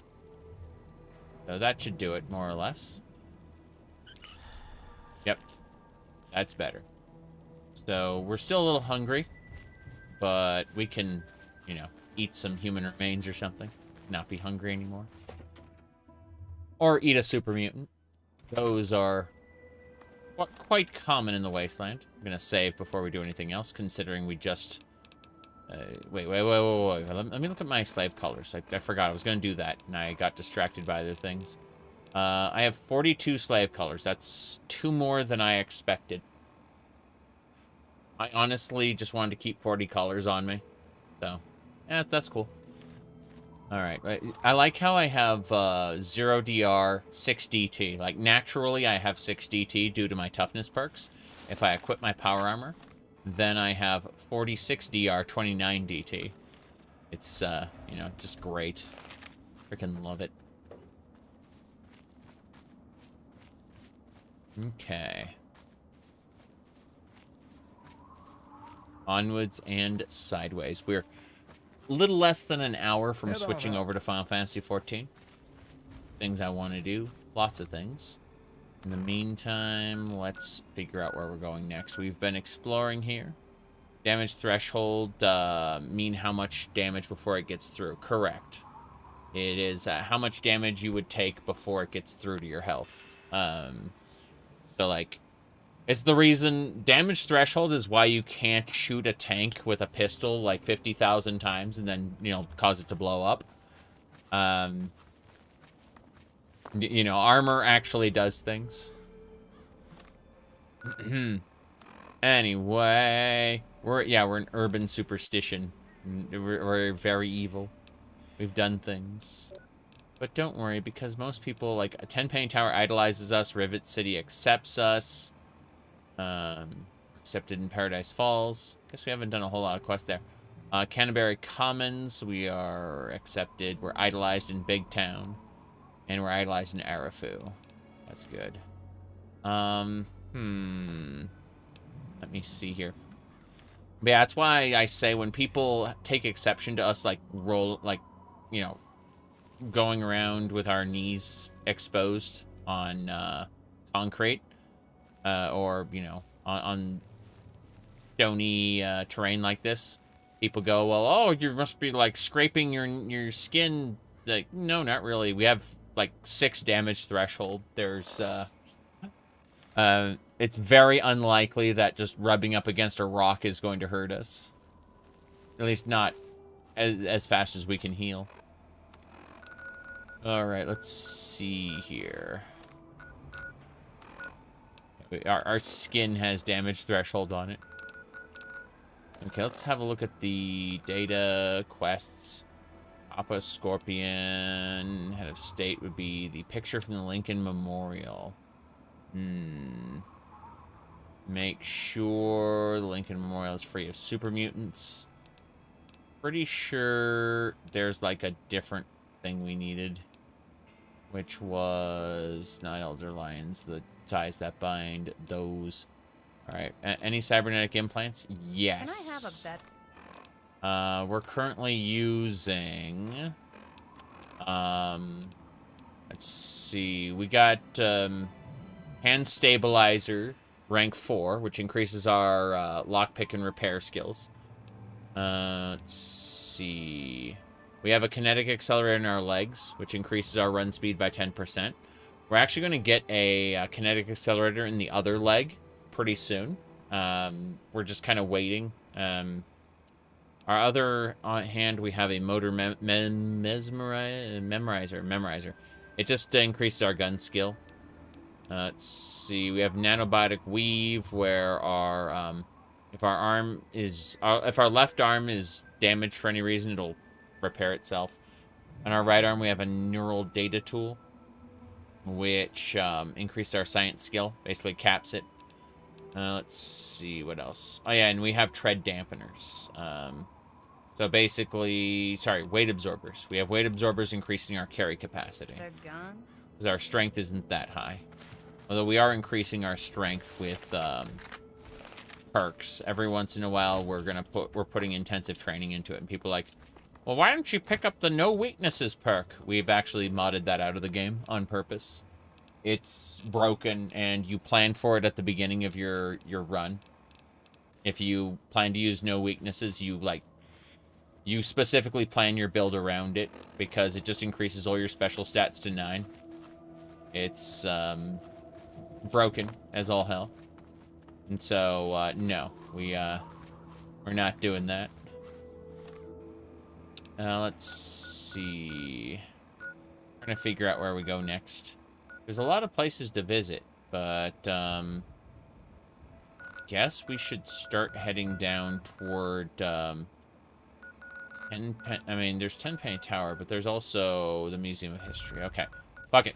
We're gonna go on our quest to the Museum of History. We need to go like loot a bunch of Lincoln-related stuff, and then we'll give it to Abraham.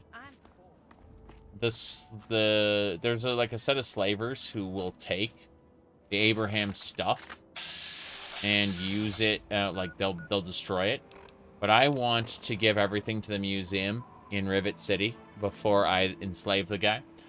I will enslave him after I'm finished doing, like, all his turn-ins, basically. I've got one.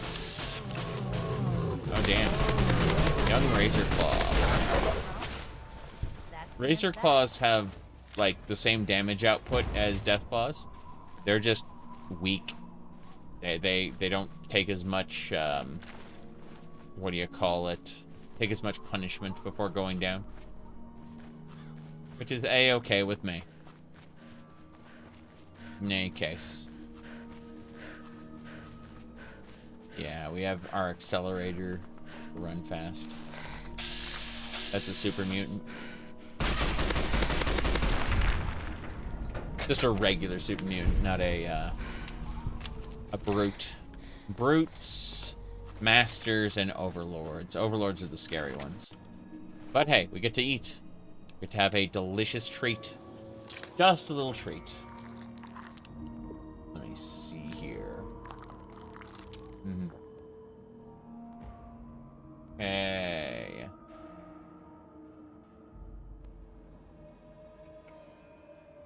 Anyway.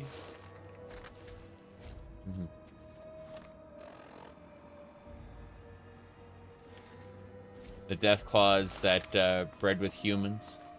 No, I'm afraid that fan fiction isn't in our game. This cave mutant master, here we go. Oh, he ain't that strong. I mean, he looks very offensively strong, but cool. Cool. We're good. Sheath before we devour. He had some dog meat. That's unfortunate. There's more super mutants up there. I'm gonna blow them up in a second. Pretty sure that car is already exploded, but I'm gonna try anyway. No, it isn't. Cool. The super mutant hasn't seen us yet. And yes, the car definitely nuked him. Got some good damage in there. I'm going to get ready to switch to my assault rifle in the event that we have a super mutant overlord in there. There's a good chance there's an overlord in there, but in the meantime, delicious. This is how we deal with doing good things on occasion. Making sure our cannibal eyes keeps us evil.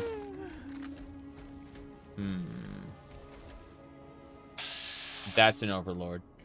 Okay, we want to destroy his minigun. Otherwise, he's going to be a pain for us. So we're going to get started on that right now. Hold on. Okay, we got our armor-piercing rounds ready to go. I'm going to take a... Oh, jeez. I just realized I still have my addictions from Paradise... before... Like, I didn't get my addictions cured in Paradise Falls. I'm going to do that. gonna go back after I finish blowing up this area. Nikola Tesla and you. Energy weapons increase. I don't have energy weapon skill very well. But what I will do is I'll take some medics. I have addictions anyway, so I'm just gonna go ahead and... Yeah, I'm addicted to Jet. Who cares? Ice Cold Nuka-Cola, some Hydra, and give me some Psycho on top of this, and we'll really enjoy ourselves. Yeah, there we go. And then we need to drink some purified water to offset that, and we're going in. Yep.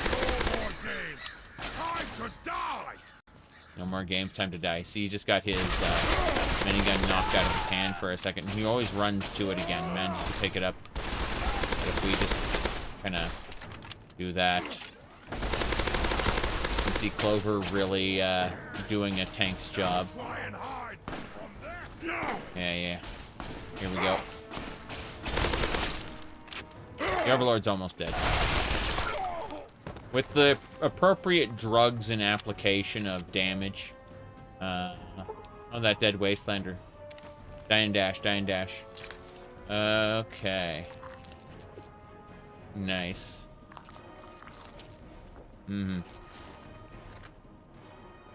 Oh no. We accidentally flipped our armor around. Hold on. There we go. That's better. There's a super mutant out there. We're going to hit him with the good old-fashioned anti-material rifle. I think that'll do it. Evolved Centaur. Eat it. No, thank you. I saw that that blob. Oh, jeez, poison. Poison spat. One more hit should do it. Got him. Here we go. Reloading. We are the future. Behold the future. Behold the Thalmor. What? That doesn't matter. Hydra's wearing off. Oh, there's a regular super mutant right there. Goodbye. When I saw a regular super mutant, I knew my armor-piercing round would just completely bypass his damage threshold. Yeah. They're all dead. Wait. Another Centaur. It's a Radiant Centaur. Wonder how radiant they are. Doesn't matter. Clover's gonna kill it. Watch her just swipe them. Pieces, you say? Oh, there's a Mr. Gutsy over there, too. It's scary. Okay, yeah, this isn't gonna work. We need to use our marksman carbine for this. That'll do it. Higher DPS, less burst. The Thalmor anti-cannibal? Probably. Probably. There's a lot of things that you could do as an Altmer to put you on the Thalmor shit list. One of which is associating with Talos worshippers, right?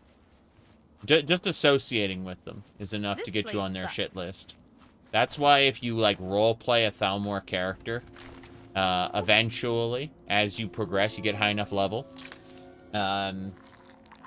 or you get far enough in the main quest, even before you do, like, diplomatic immunity, the Thalmor will send, what do you call it, like a kill squad after you. So, like, I played a Thalmor loyalist and then, you know, was suddenly, like, oh, I become too powerful and now the Thalmor are trying to have me killed. What's wrong with you, you know? And, that's good for their character arc, you know? Because you can transition into, like, a normal Skyrim playthrough after the Thalmor kind of, more or less from your point of view, betray you, you know?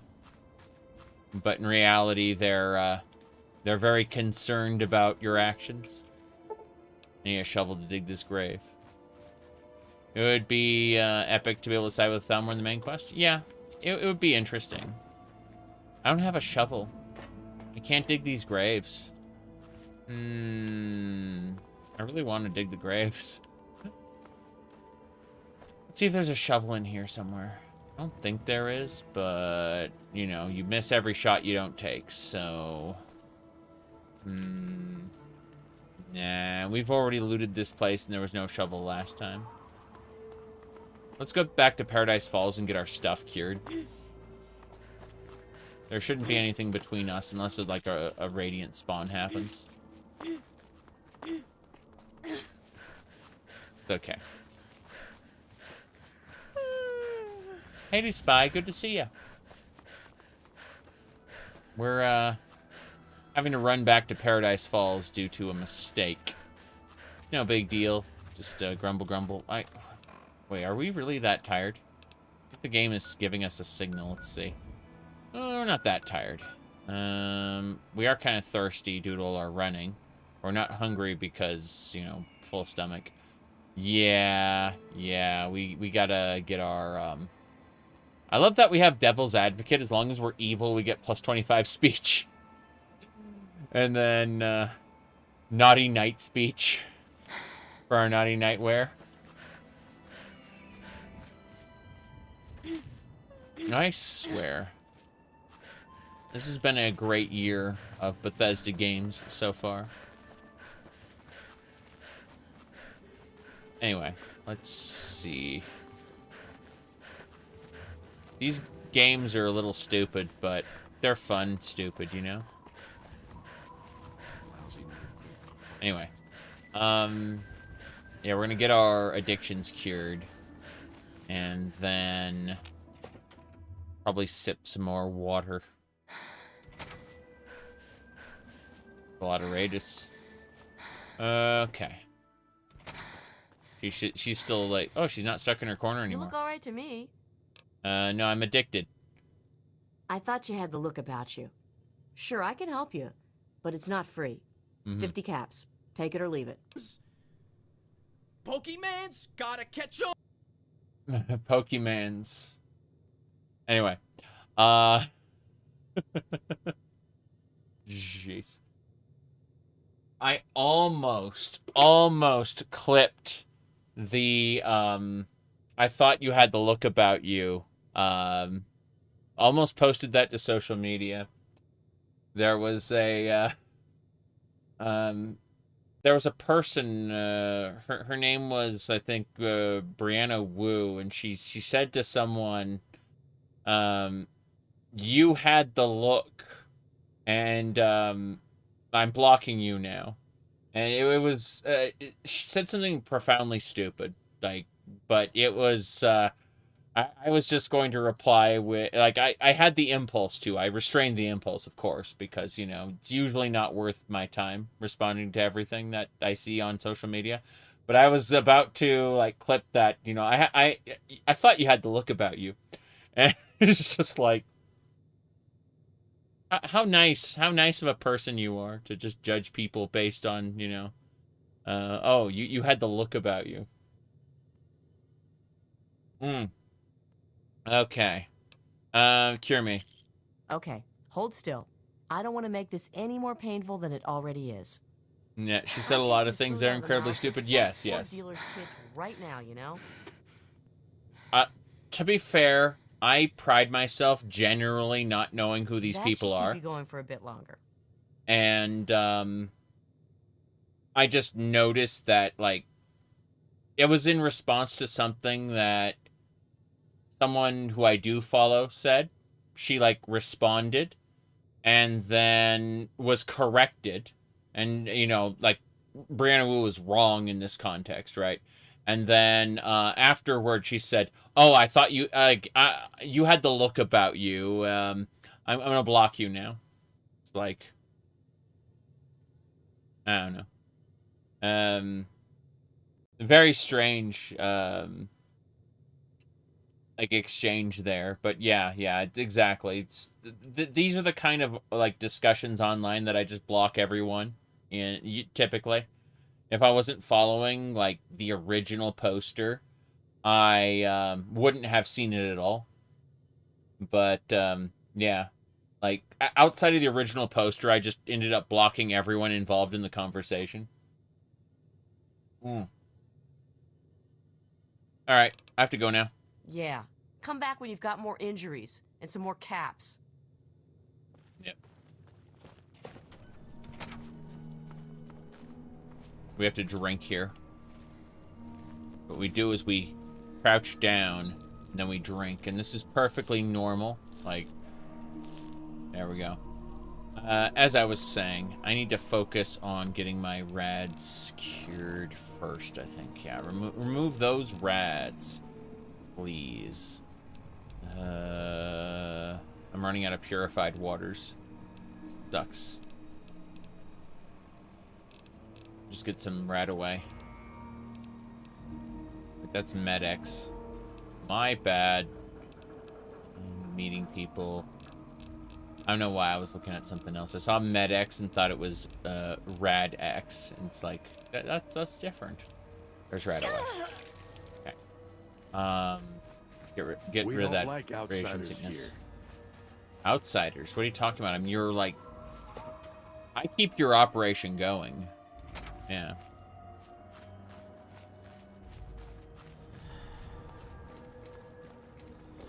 Yeah, when someone aggressively comes at other people, I very often just label them a politicow and move on. Let's see. Okay, we can actually go now. But, in general, I understand there are people out there who want to use the internet as their personal debate club. I don't. I typically just want to play video games.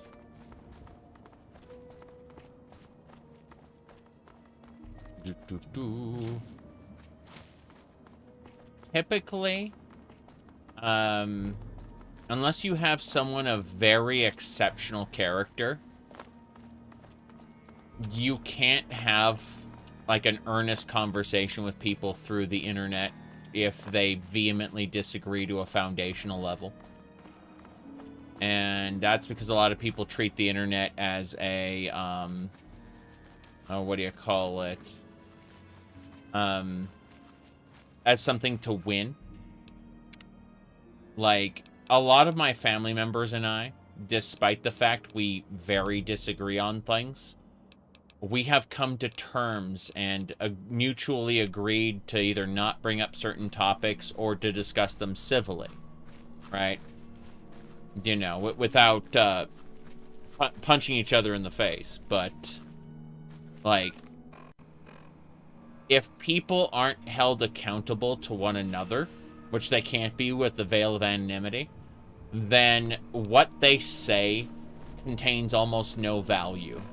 Because they can just say shit to say shit. And that includes me. I just say shit all the time, right? I mean, I don't hold a lot of emotional investment behind the things I say.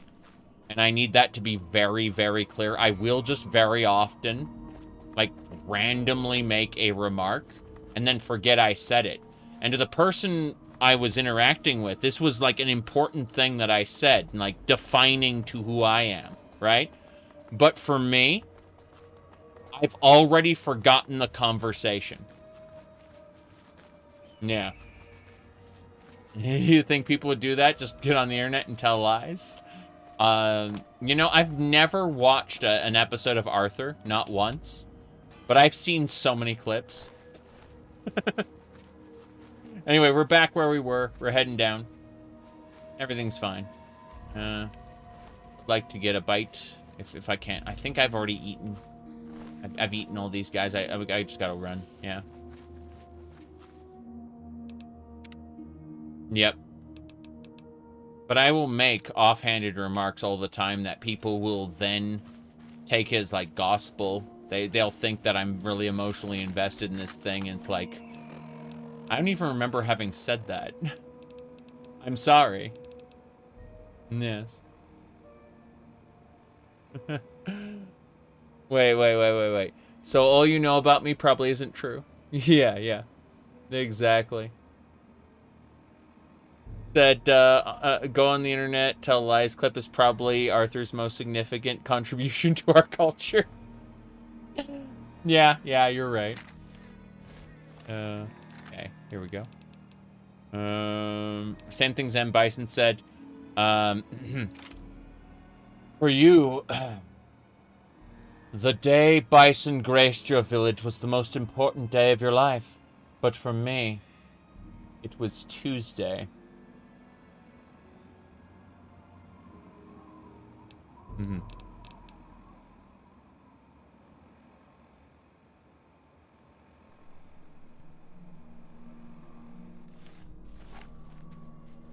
Okay, here we go.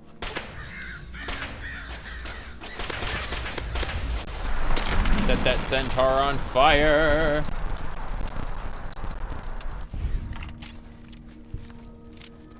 Oh yeah.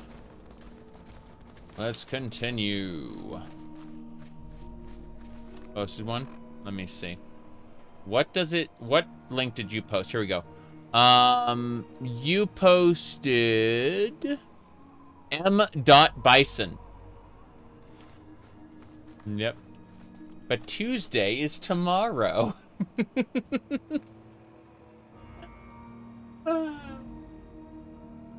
The weeks, the months, the years that have gone by with an endless amount of Tuesdays.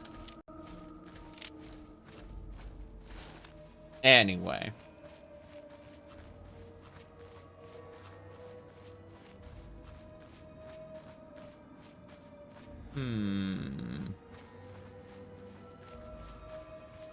You know, they made a unique sprite of female bison for, I think it was one of Dimitri's attacks in Darkstalkers.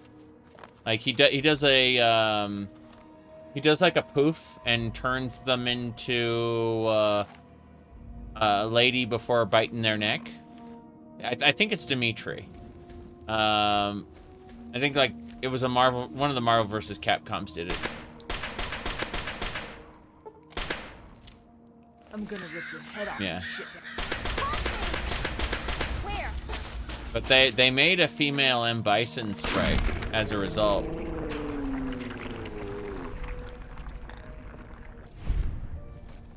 All this wacky shit that they just won't do in the 3D games. It's sad. It's Dimitri? Yeah. You said Bison possesses people, so it could happen? Yeah, you're right.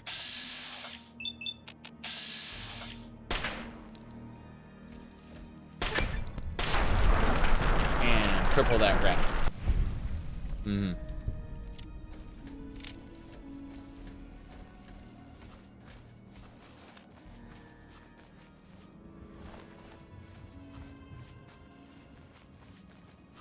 Make it Yuri. Oh no.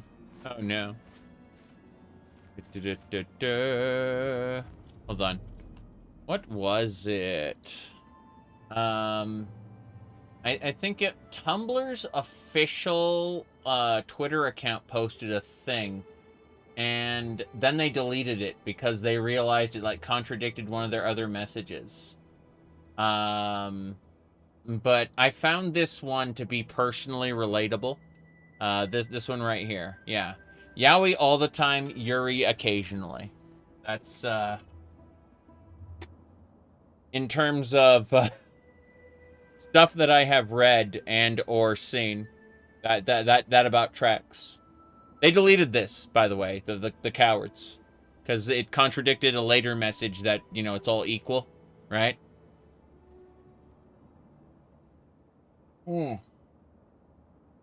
Okay. Yeah, I found that one relatable. Yeah. Okay.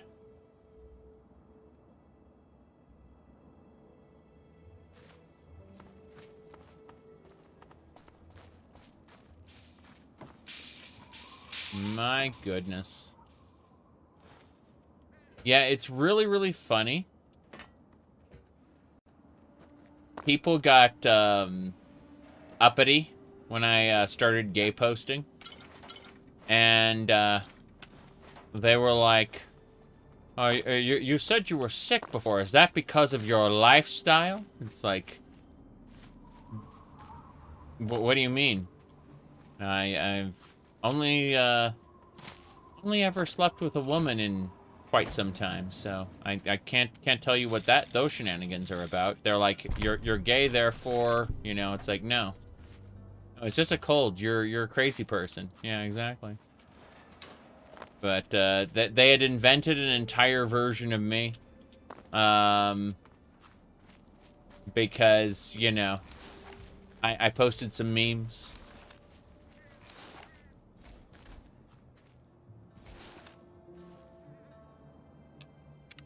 Memes are fun, but you really shouldn't orient your worldview around them. Of course, someone will point out the femboy memes, and then, you know, the fact I'm wearing a skirt right now. But the reality is I was already doing some of these things long before the memes showed up. It's the cat ears that Final Fantasy XIV is responsible for the cat ears. Everything else in moderation, yeah. Everyone has an axe to grind? Apparently. I just think it's funny.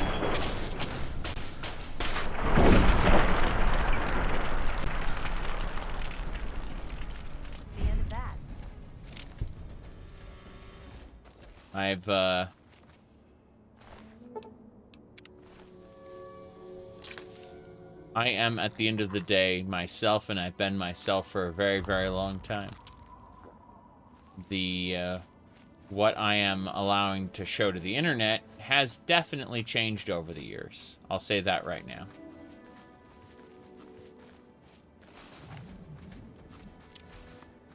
Whoop. But it's really fucking funny. You'll hear people talk about how I definitely definitely couldn't be married to a woman under any of the circumstances that they were what do you call it, trying to debunk. And they were going back and forth about like all kinds of crazy shit. I don't search information up about myself because I feel like that would be contrary to mental health. However, other people send me things, and I think it's really fucking funny to see some of the discourse around me. It's usually wrong and rooted in, like, faulty assumptions. My goodness. I've noticed that, like, some people who, that their hearts and souls are full of hate, they have a tendency to prescribe everything to sex. And assume fetishes, things like that. Which is really funny. Because I'm very open. Like, if somebody asks me, do you have a fetish for this? It's like, no. But give me some good uniforms, you know, and maybe we'll reconsider it. You know. What do you mean he has a uniform fetish? True. I'm not, I don't hide it or anything. Here we go. Gotta have to kill this Yao Guai. Wild boar. It's a wild boar. It's not a Yao Guai. It's a wild boar. It's running away. Interesting. Yeah. Mm-hmm.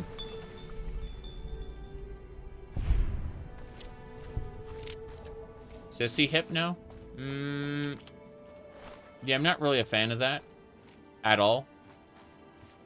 The sissy part. I feel like, people who call each other that, you know, I feel the need to do violence unto people who ask me to participate in that kind of thing.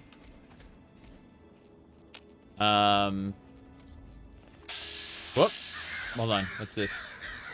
But, like, mind control, hypnosis, stuff like that, those are kind of fun themes to play around with. In the same way that other, oh, that's an evolved Deathclaw. Hopefully we can kill it. Oh, it killed me in one hit. Fuck. Fuck, fuck, fuck. We died. But yeah. There are a lot of things that I quite like in, like, one-off media that I would never want to take in constantly. And that's something that a lot of people just don't understand. Whoop. We gotta kill this pale cave mutant. We died a horrible death. Set him on fire.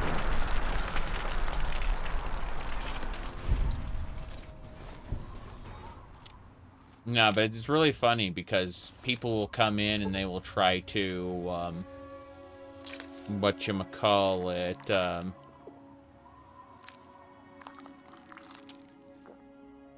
they will try to,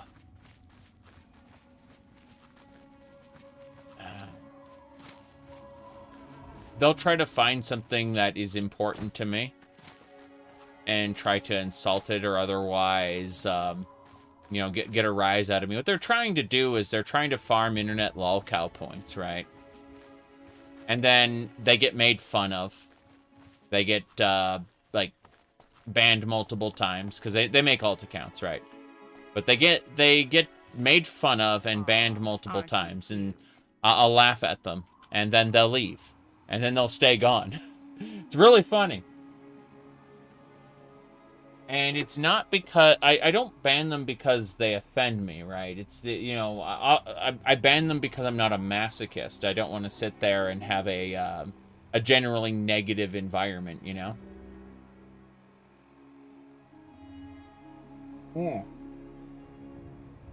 Let me see here. Reverse lolcow situation, you farm them for laughs? Yes, exactly. I ban them because I don't want to be surrounded by negativity all the time, but at the same time, I do make fun of them while they are putting energy into me. I remember the last one, last one who got through the filters, I should say, because there's, like, I've got quite a few filters going on where people will post things.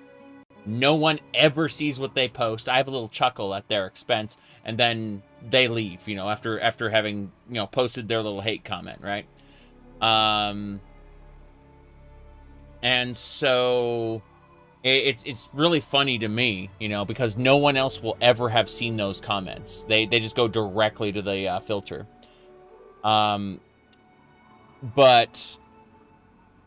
the people who do get through the last one, it was a while ago, actually. It was during the Star Wars stream, I think. I was playing KOTOR, Knights of the Old Republic.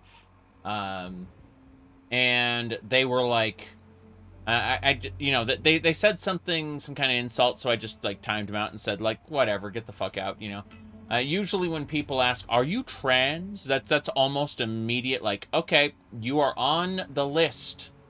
Next comment will probably have you banned. And then, lo and behold, they were banned. And then I said, that's some low-effort trolling there. And then I still remember, like, the next response was, well, you talk to me about low effort. You're putting in no effort whatsoever. It's like, of course I'm not. I'm myself. I am me. I'm not trying to be anything or anyone other than myself. But yeah, it was really. You said the verbiage was going. Oh no, that was someone else. That was like a comment on a YouTube video or something. Yeah, but no. It's very strange, you know? Exactly. It's very, very strange. Because, you know, people prescribe these ideas to me. You know, they'll make an assumption. And then they will, like, throw the entire package at me. And it's really funny. Because, like, they have an entire version of me in their head that they've already created, you know?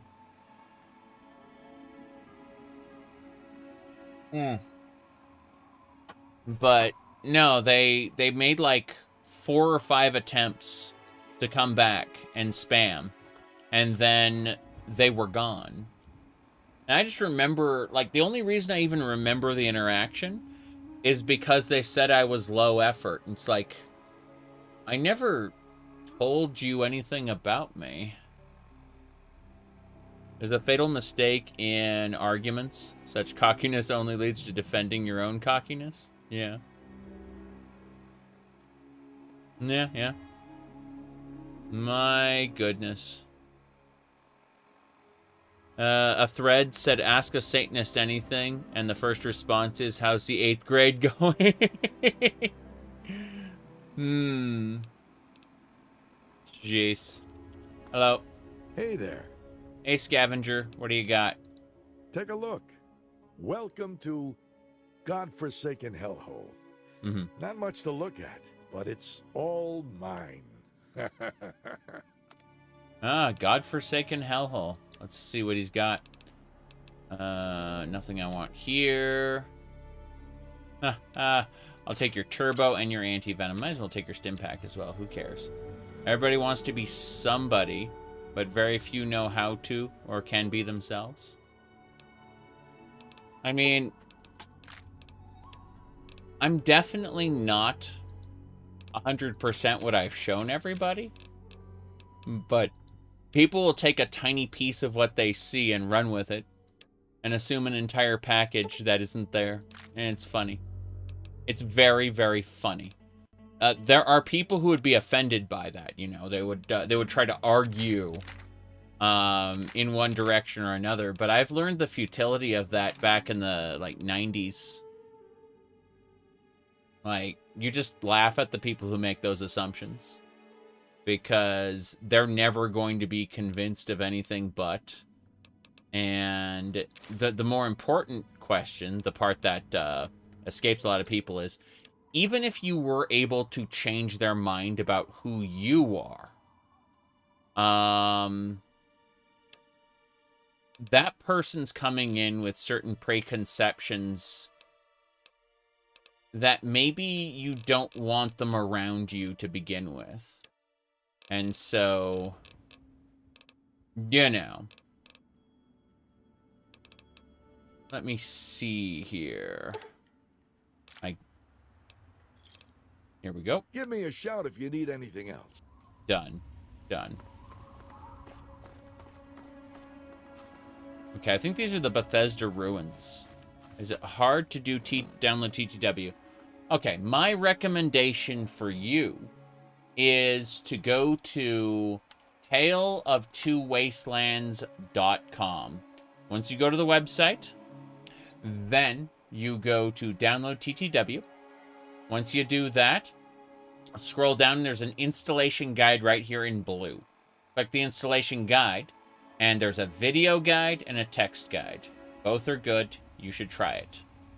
There are mods for TTW, but those can be installed later.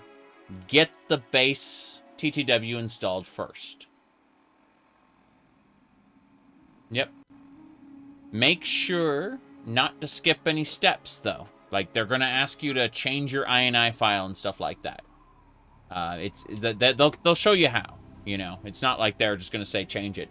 But they'll show you how, they'll show you what to put in, and don't skip those steps, because it won't work right if you do. Anyway,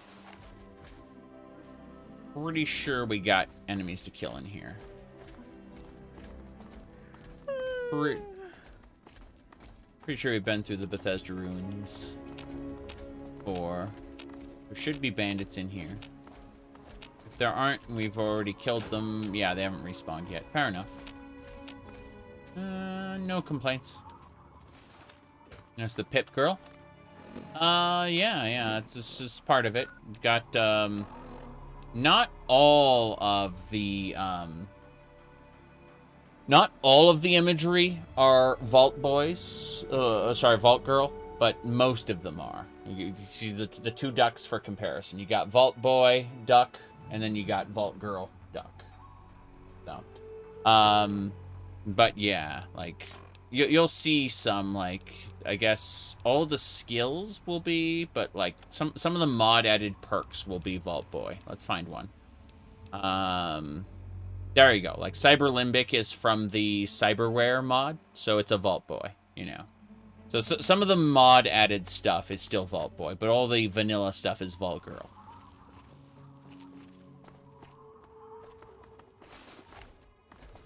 In any case, we're heading down that way. To the door. Gonna be a bit... Pretty sure we got everything in the Bethesda ruins already, but I'm gonna double check this little side area just in case. Yeah, Enclave. Rejoice, the new American government. Don't care about that. Going to the bridge. Is Fallout Girl a thing? Vault Girl, yeah, you can find her in Fallout 76. Like little Vault Girl statues. In fact, you can find a Vault... I'm pretty sure you can find a Vault Girl statue in Fallout 4 as well. I'm gonna shoot that wild boar. I'm gonna shoot it with a marksman carbine. A little far away so we can get some shots in here.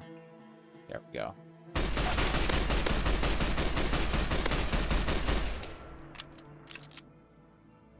Not dead yet. We got it. Those were all body shots. The final one was a headshot. In any case, yeah. No problem there. Okay.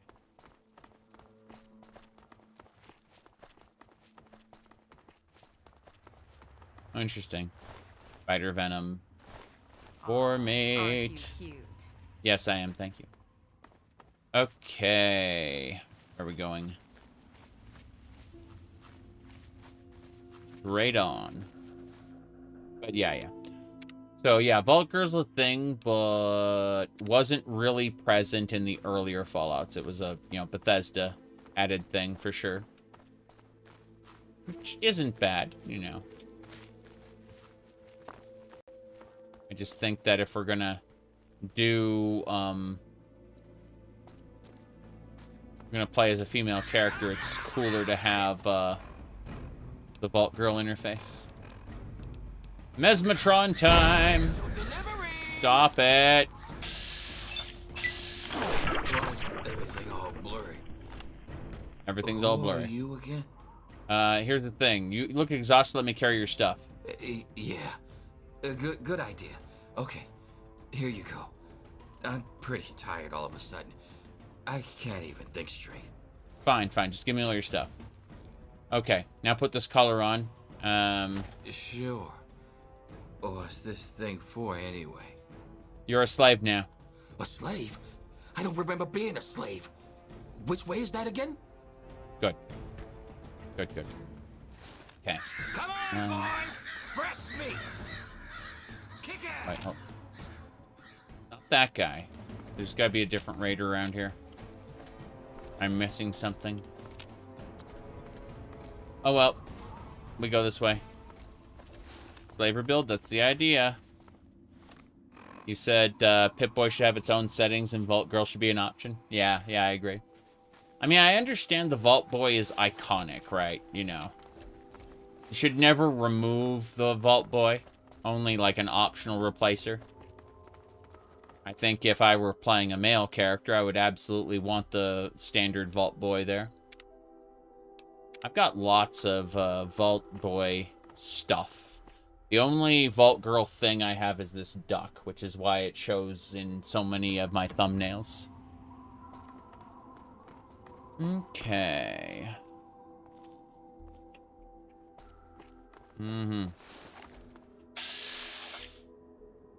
I see. Wastelander and a Talon Company merc.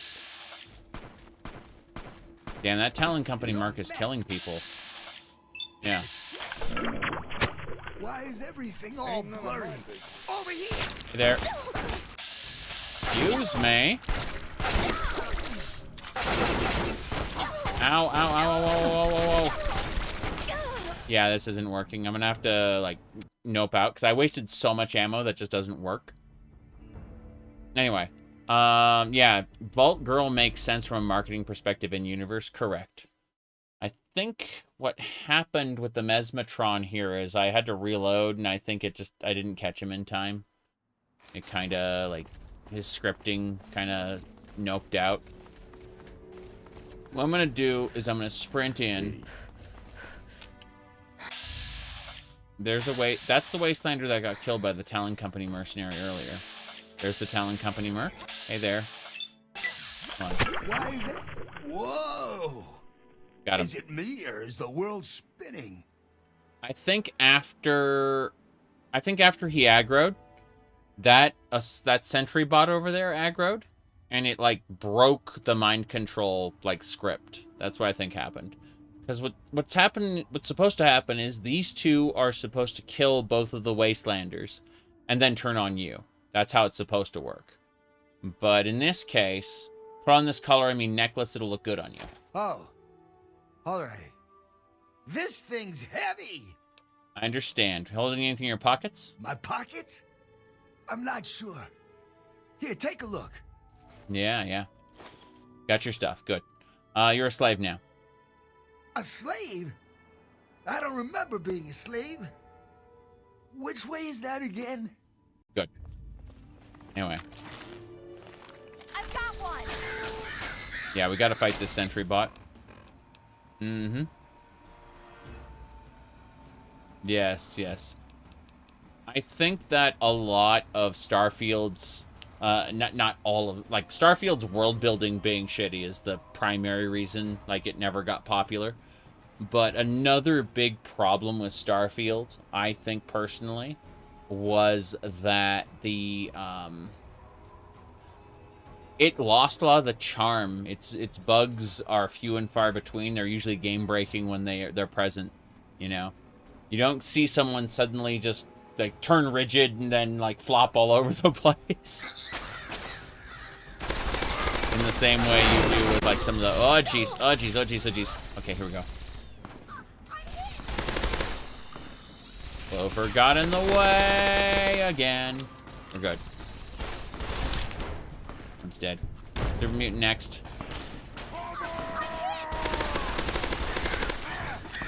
Super mutant master. Good. You're dead.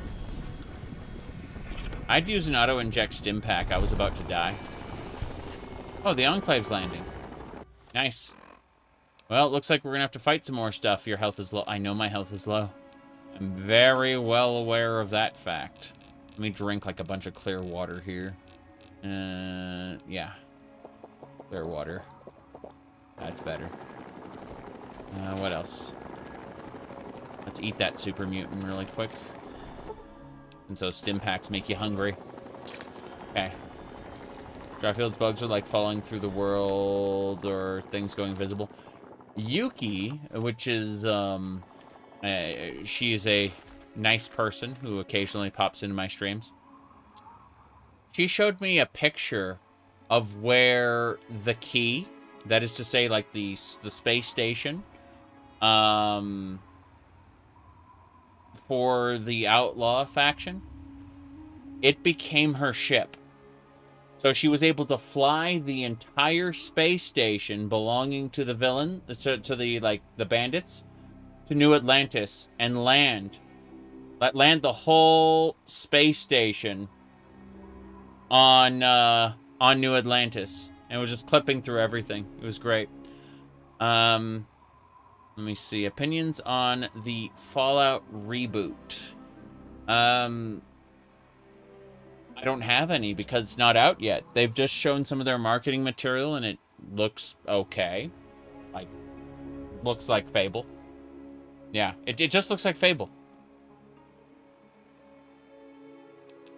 Like, they haven't shown me anything I really care about. Admittedly, I haven't played Fable in many years. There are people who were very uppity about, oh no, the woman is not sexy. But, you know, those are outrage mongers, right?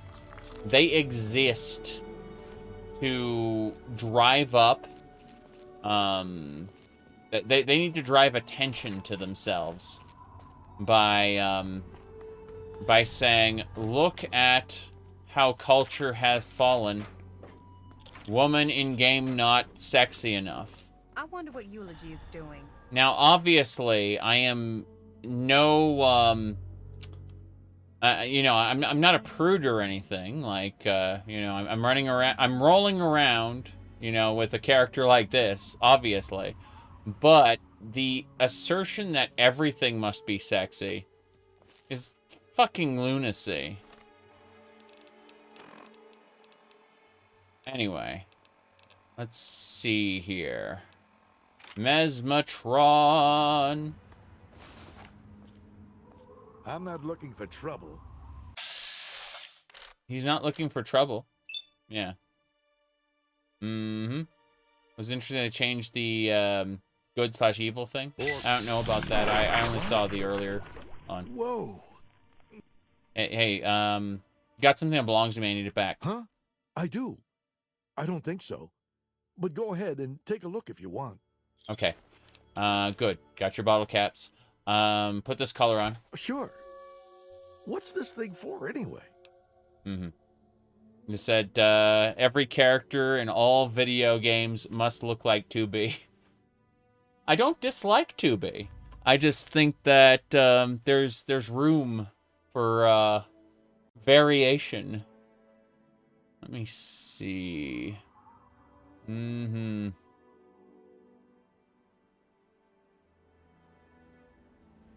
Let me see here.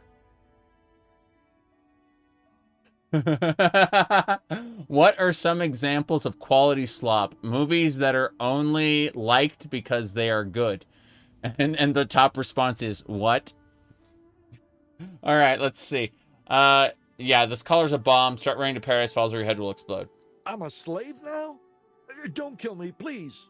I'm going. Mm-hmm. You dirty coward. You dirty coward.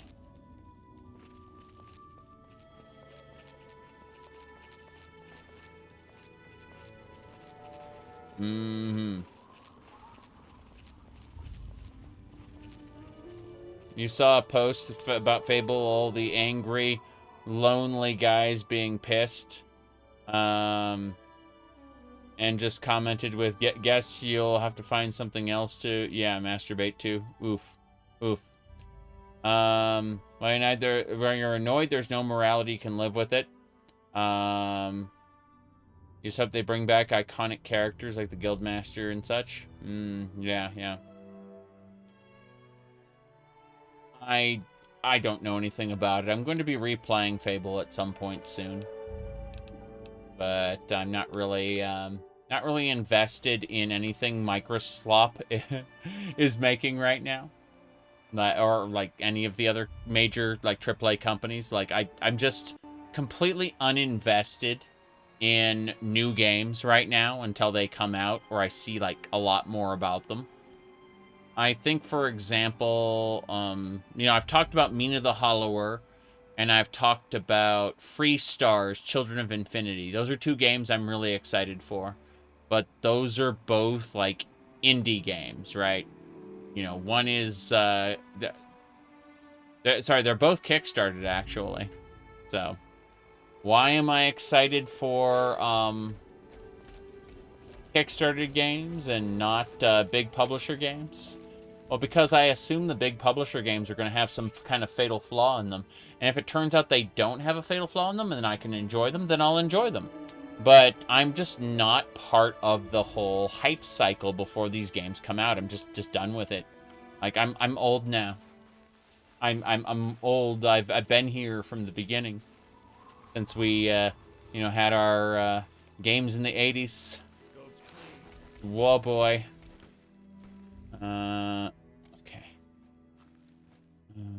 Sentry bot. I need to Mesmatron the guy. Just getting jumpy, I guess. You are just getting jumpy. Don't worry about it.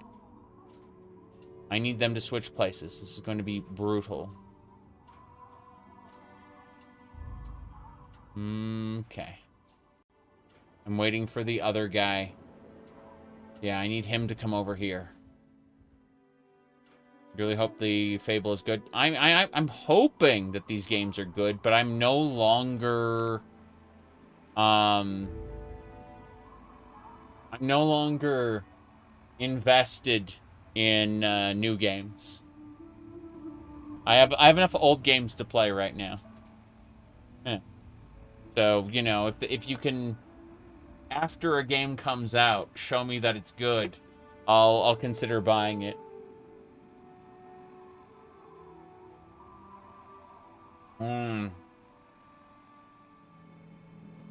There's just so much I want to play right now. Okay, fuck it. Okay, I see him. I see him. We need to be extra careful because we need to get that guy. Yeah. That one right there. Oh.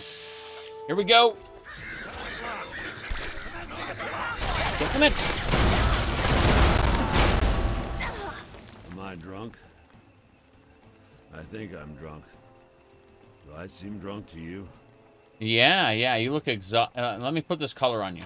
Yeah. Oh, all right. Okay. You had anything in your pockets?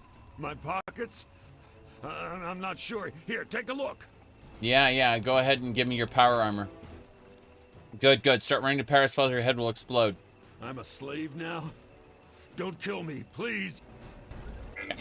I am about to die if I don't. I need to take some medics.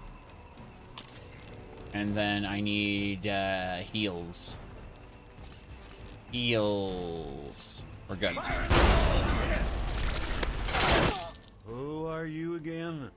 Yeah, you just give me your stuff. I do? I don't think so, but go ahead and take a look if you want. Yeah, yeah. Good. Put this collar on. Oh, all right. Yep, give me, you're a slave now. A slave? I don't remember being a slave. Which way is that again? Bye. Oh, jeez, oh, jeez, oh, jeez, oh, jeez. Okay. Yeah, that sentry bot almost killed me. I'm over encumbered. I cannot sprint. What a shame. We need to use our assault carbine.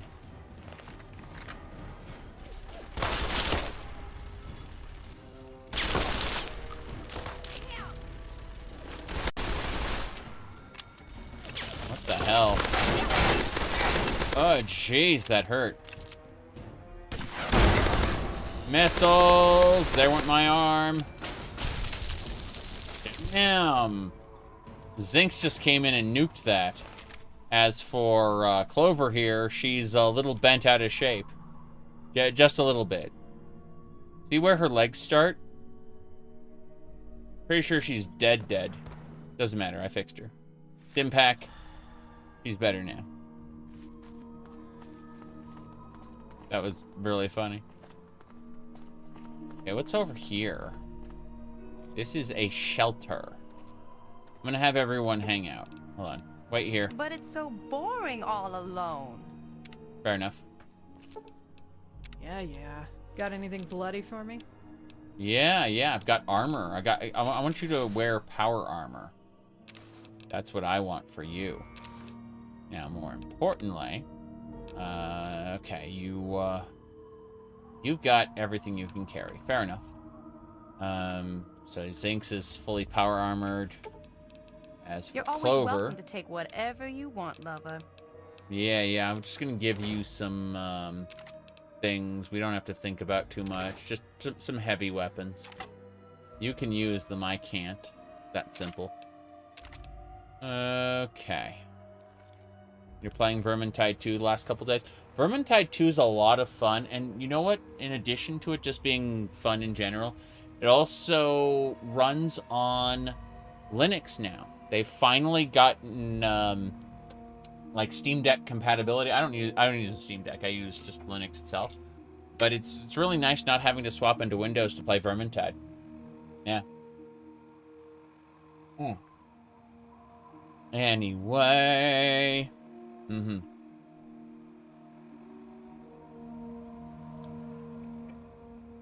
Okay. So. Let's see. Depending on the cause of death, how long it's been, reviving someone would be possible with stim packs. I mean, yeah, you know, in the same way that you would, you know, shock someone's heart back to life. Like, how they died is pretty important, though. Like, if you're missing a leg, a stim pack's not just suddenly going to, like, cause the leg to pop back into existence. Oh, someone's been up to stuff. Look at this. This is someone who's bored. See how bored they were? They put this book, like pencils, book, cup, Nuka-Cola, and a tin can. Like, that is someone who's exceptionally bored. Okay. Delightful. Take the pencils. Okay. I'm assuming it's all going to be ghouls down here. But we'll find out in a moment. Dagoth was already... Like, he'd been spawn camped by the Tribunal. Like, the Tribunal every season would come and kill him. And then he'd revive again. This was, like, a known problem before he got strong enough to kick their asses. When they had, like, full command of their god powers, they actually wrecked him on a regular basis. That's the thing that people don't realize.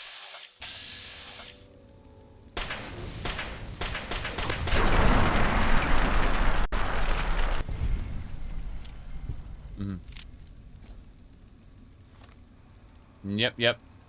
A tourniquet before using a stim pack if their leg was blown off. Yeah. Fallout Dust. Yeah, I mean, you say Fallout Dust is a little hard for you. Why don't you just turn down the difficulty? I'm sorry, but, like, survival mode isn't a difficulty mode. It's just something you, like, add on to the game. So, like, Fallout Dust is kind of cool. It's basically if Elijah won at the end of Dead Money.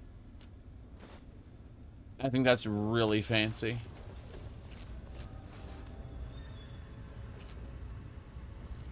That ghoul was part of this. There's some jet. Let's see. Bottle, mug. Some more jet, medics. 12mm. Off out.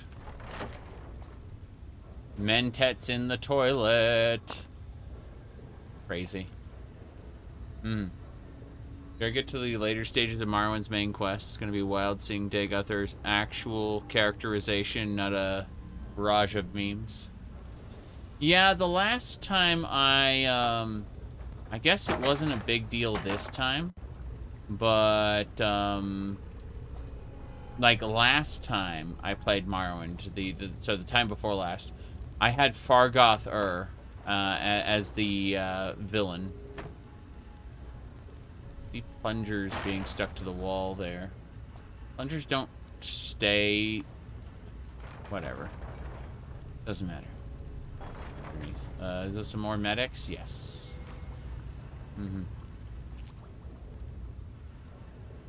Doctor's bag. Nice. This shelter just had a ghoul in it, and then some weird shit like that. Like, yeah, it's bizarre. Okay, does it replace his voice lines? It replaces some of them. I'm a god. How can you kill a god? What a grand and intoxicating innocence. Okay. Hold on. Now, let me see. What was it?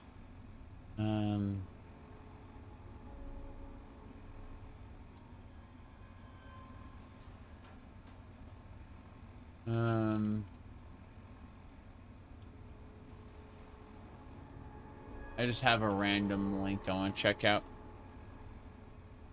Fargoth was introduced in Morrowind 2. Which was a mod that was taken down off of the Nexus for having pornographic material. noting that later the Nexus would allow pornographic material, but it was never, like, put back up.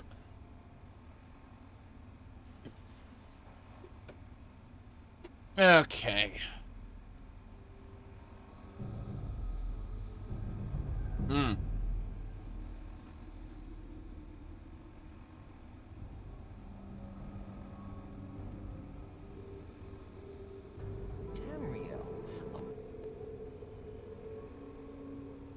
Right. There it was. Okay.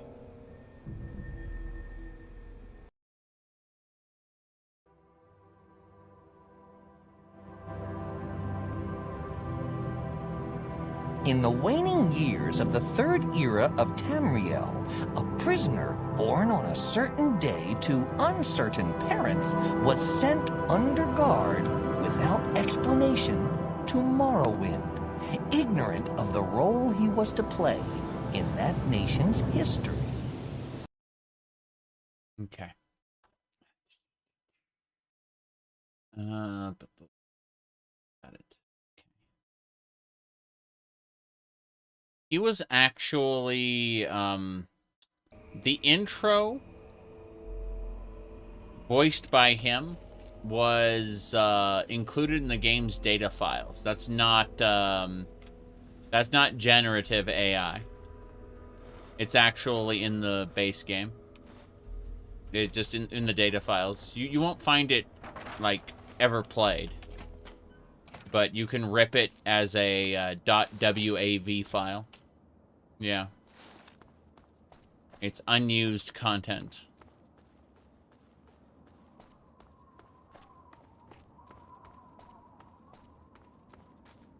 Who are you? A Wastelander? What are you doing here? How about you just mind your own business, okay?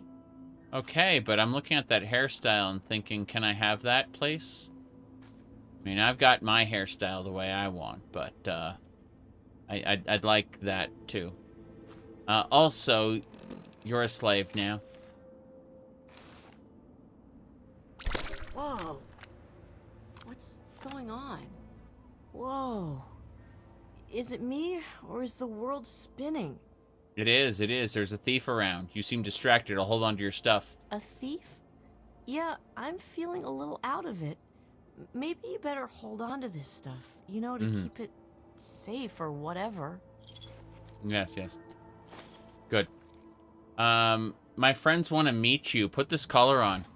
Whoa, what is it? It's heavy. Oh, what friends are you talking about? Do I know them? Yeah, give my regards to the slavers of Paradise Falls. Move or your head goes boom. The slavers. I'm a slave. How did this happen? How did this happen indeed?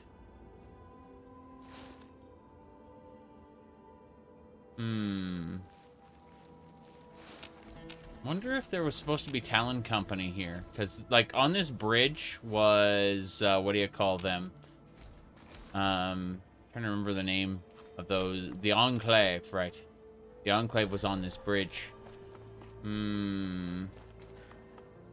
me do this. It's so boring all alone. Is there a bed here?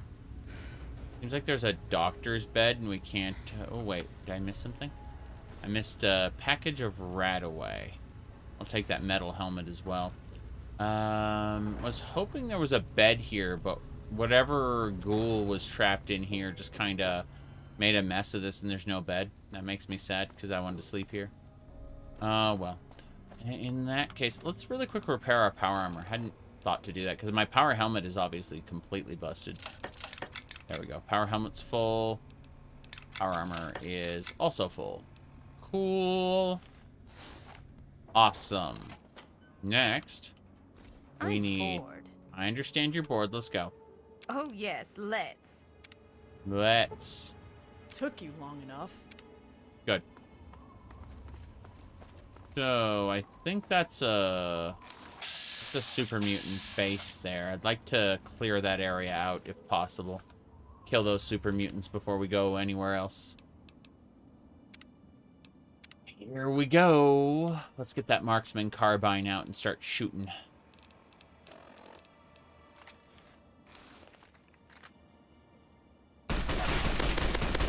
That is an overlord, I'm pretty sure. He doesn't have a good line of sight on me, so he's just like moving back and forth trying to get a beat on me. Which, considering as an overlord, I'm not really keen on giving him the opportunity. Oh, jeez, that's a cave master. Fuck. Nope. That guy, like, nuked almost all my health. Okay, I'm eating. Guma spot, jeez. Someone posted that, before. It was... Jeez. Alright, we're gonna... They said they found a new smoke spot in Oblivion, and it was, them, like, clipping up through the wall in one of the, I think it was in the Imperial City or something. I don't know. Very strange stuff. Interesting how the more I hurt these guys... Whoop, we killed that one. Cool. Yeah. Normally, I'd think, oh, that's cheap, hitting these guys while they can't get a beat on me. But the problem is this guy right here is an overlord, and he has way too much health. He's way too strong in general. That's why I think he should just die and stay dead.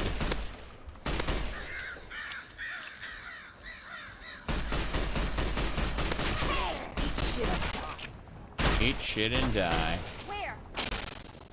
Where indeed? We got him. He's gone. There's a dead Wastelander there. We'll dine and dash her. You were supposed to rescue her, I'm pretty sure, but she must have taken a stray bullet or something. Because this is one of those standard rescue spots. Maybe the Overlord just unceremoniously put a cap in her head while he was trying to hit me. I don't know. It's all very strange. Let's see. Okay, that should do it. No problem. Hydra there, nuke there, and bottle cap there. But yeah, I wanted that done because, like, Overlords have an obscene amount of health. They're added by Broken Steel as, like, an extra high-level version of Super Mutants. And they're just busted. Like, not in a fun way. Just, like, in a super bullet spongy way. Okay. We cleared this area. Let's check the rest of this section. I want to make sure we didn't miss anything. There's a gas tank there. It's if you want to make a shish kebab. And then this, like, barricade is pretty solid. I don't think we're getting up over that. Oh, nice. Never mind. We're stuck. Can I just climb over this? And, like, hop out? Yes! This is the Super Mutant Outpost. Which means we're killing super mutants.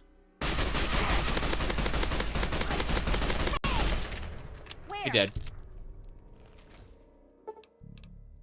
It was a super moody broody. Very dead. This is going to be close range combat. Obviously, we pull out the assault carbine. Nothing there. Stupid noise fooled me. Nothing there. Stupid noise fooled me. Yeah. Okay, that's a cave mutant. We're going to kill him as quickly as possible. Go. Sneak attack! Nothing there. Stupid noise fooled me. Centaur, same deal.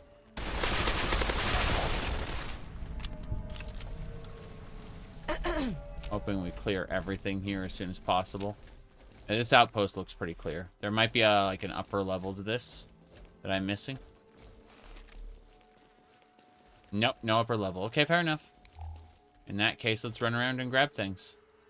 Gore, mutilated leg. Don't care about that. Wish I could loot these containers, but they aren't real containers. They're just like pre-generated level geometry. You can't loot those because they don't exist. Or I guess they weren't flagged as containers. That's awful. Yeah. You have them there. I should be able to loot them. I'll take your ammo, obviously. My dehydration level has increased. I am sick. Great. Gotta love being sick.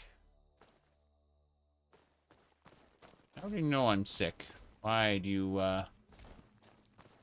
taunt me so? Okay. Yeah, they were cooking a Brahmin. I guess that's it. We've cleared everything. That Super Mutant Outpost was just a small area with some stuff and a couple things to kill. Nothing major.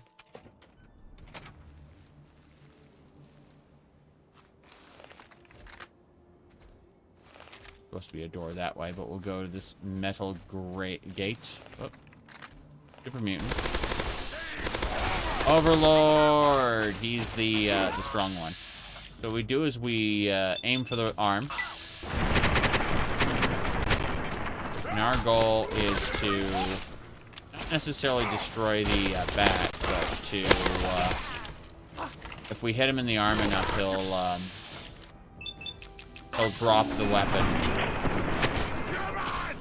That's with armor piercing, jeez. Okay, that evolved centaurs being a pain too. Yep, evolved centaur is dead. Good, you can see how his arm is down. He picked up the thing again, but he's already dead. And that's how it works. Oh, raiders are here? Interesting. The raider decided to show up once they saw me kill a super mutant overlord. He said Kenshi's good because the story progresses without the player. I mean, Pathologic just wants to subject the player to pain and suffering, at least the first one. I get what you mean, though. Where? Where? What? Am I drunk? I think I'm drunk. Do I seem drunk to you? See this guy? He saw me, like all three of us, gun down the super mutant overlord. And his response, I'm going to hold this stick, I'm going to run in, and I'm going to beat them with this baseball bat. So, let's see here. Anyway, you're exhausted. Let me carry your stuff. Yeah. Good idea. Okay. Good idea. Here you go. I'm pretty tired all of a sudden. I can't even think straight. That's right. Okay. Oh, you had an... Oh, it was actually coming with an axe. Crazy. Put this color on. Oh. All right. Yep. Run to Paradise Falls or your head will explode. I'm a slave now? Don't kill me, please. I'm going. That's right. That's right. You are very, very dead, sir. Very, very dead. Anyway. What we're going to do now is... I want to check inside this side of the Super Mutant Outpost. Okay, so they are just the same. Yeah, it's the same building. Let's make it absolutely certain. Let's see here. Dead Wastelander. This captive. I understand. I understand, Mr. Wasteland Captive. You are sad. I cannot free him. If I free him, he will be... he will just disappear. He cannot be enslaved. I'm going to see if I can enslave him now. Damn! Hey. Hey, hey, hey, hey, hey. Hey, hey, hey, hey, hey. Fuck. Can't do it. I freed him. I killed him. Die and dash. Very good. Mm-hmm.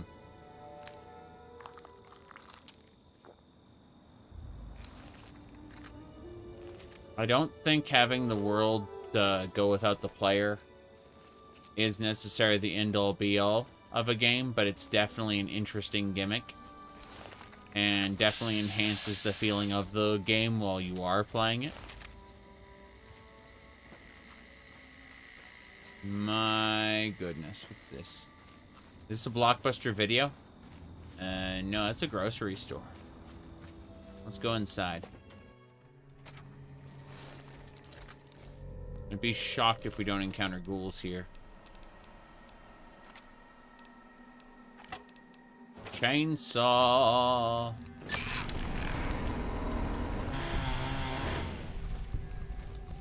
Bottles are nice. It's nice finding Nuka-Colas that are full and not just empty bottles. But empty bottles are nice too because we can make clear water out of it. Fill them with water from Tenpenny Tower, I mean.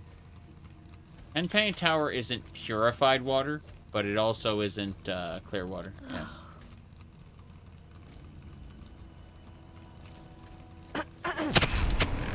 Kenshi is, from what I've seen, is a delight to metagame. But it can be pain and suffering to anyone who doesn't know what they're doing.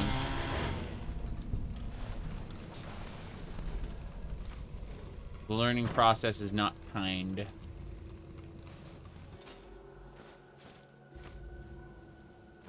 And I find that's and what puts a lot of people off.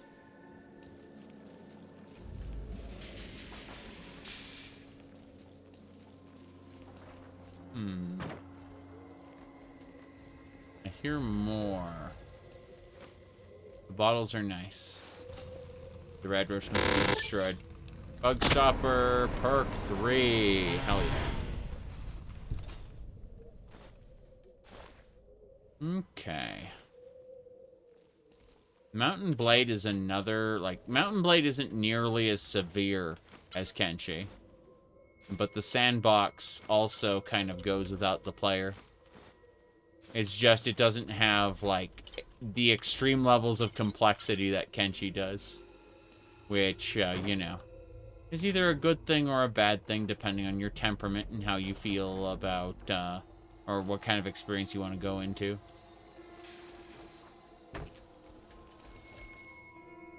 There's a carton of cigarettes over there. But I peeked inside. Taking that, thanks.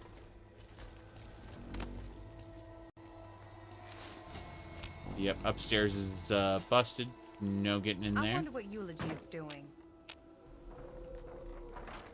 It's nice being able to see like a facsimile of the outside, even though there's like no skybox and you know, like nothing over that way. Like they definitely put in the effort to recreate some of the outside in the interior space for you to look at. And I appreciate that.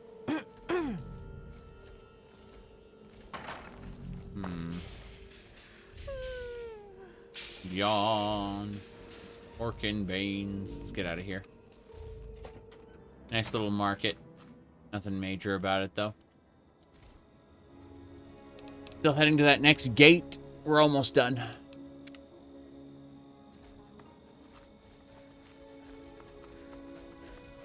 We're gonna encounter a bunch of bandits or enclave or something else.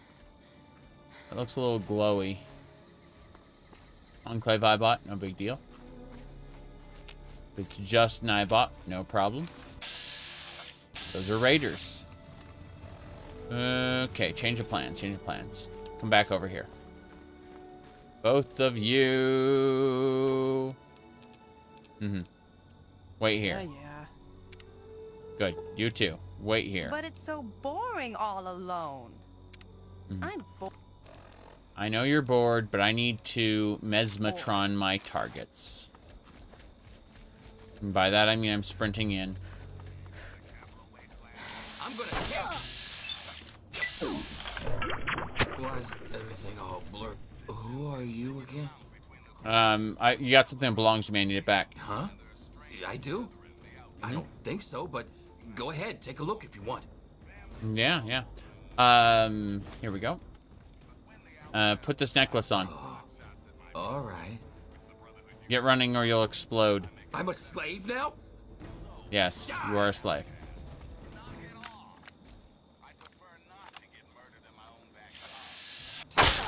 this is gonna be fun.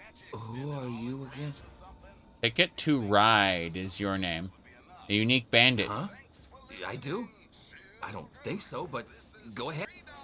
Yeah, you had a Merc Charmer outfit. Ticket to Ride. Wow, that is a hairstyle. Okay, put this color on. Oh, all right. Yep, you're a slave. I'm a slave now? Yes, you are. That guy has an auto axe. Pretty sure that's an auto axe. Whoops. Am I drunk? Yep, give me your stuff. Huh? You're a slave. Oh. I'm a slave now? For you.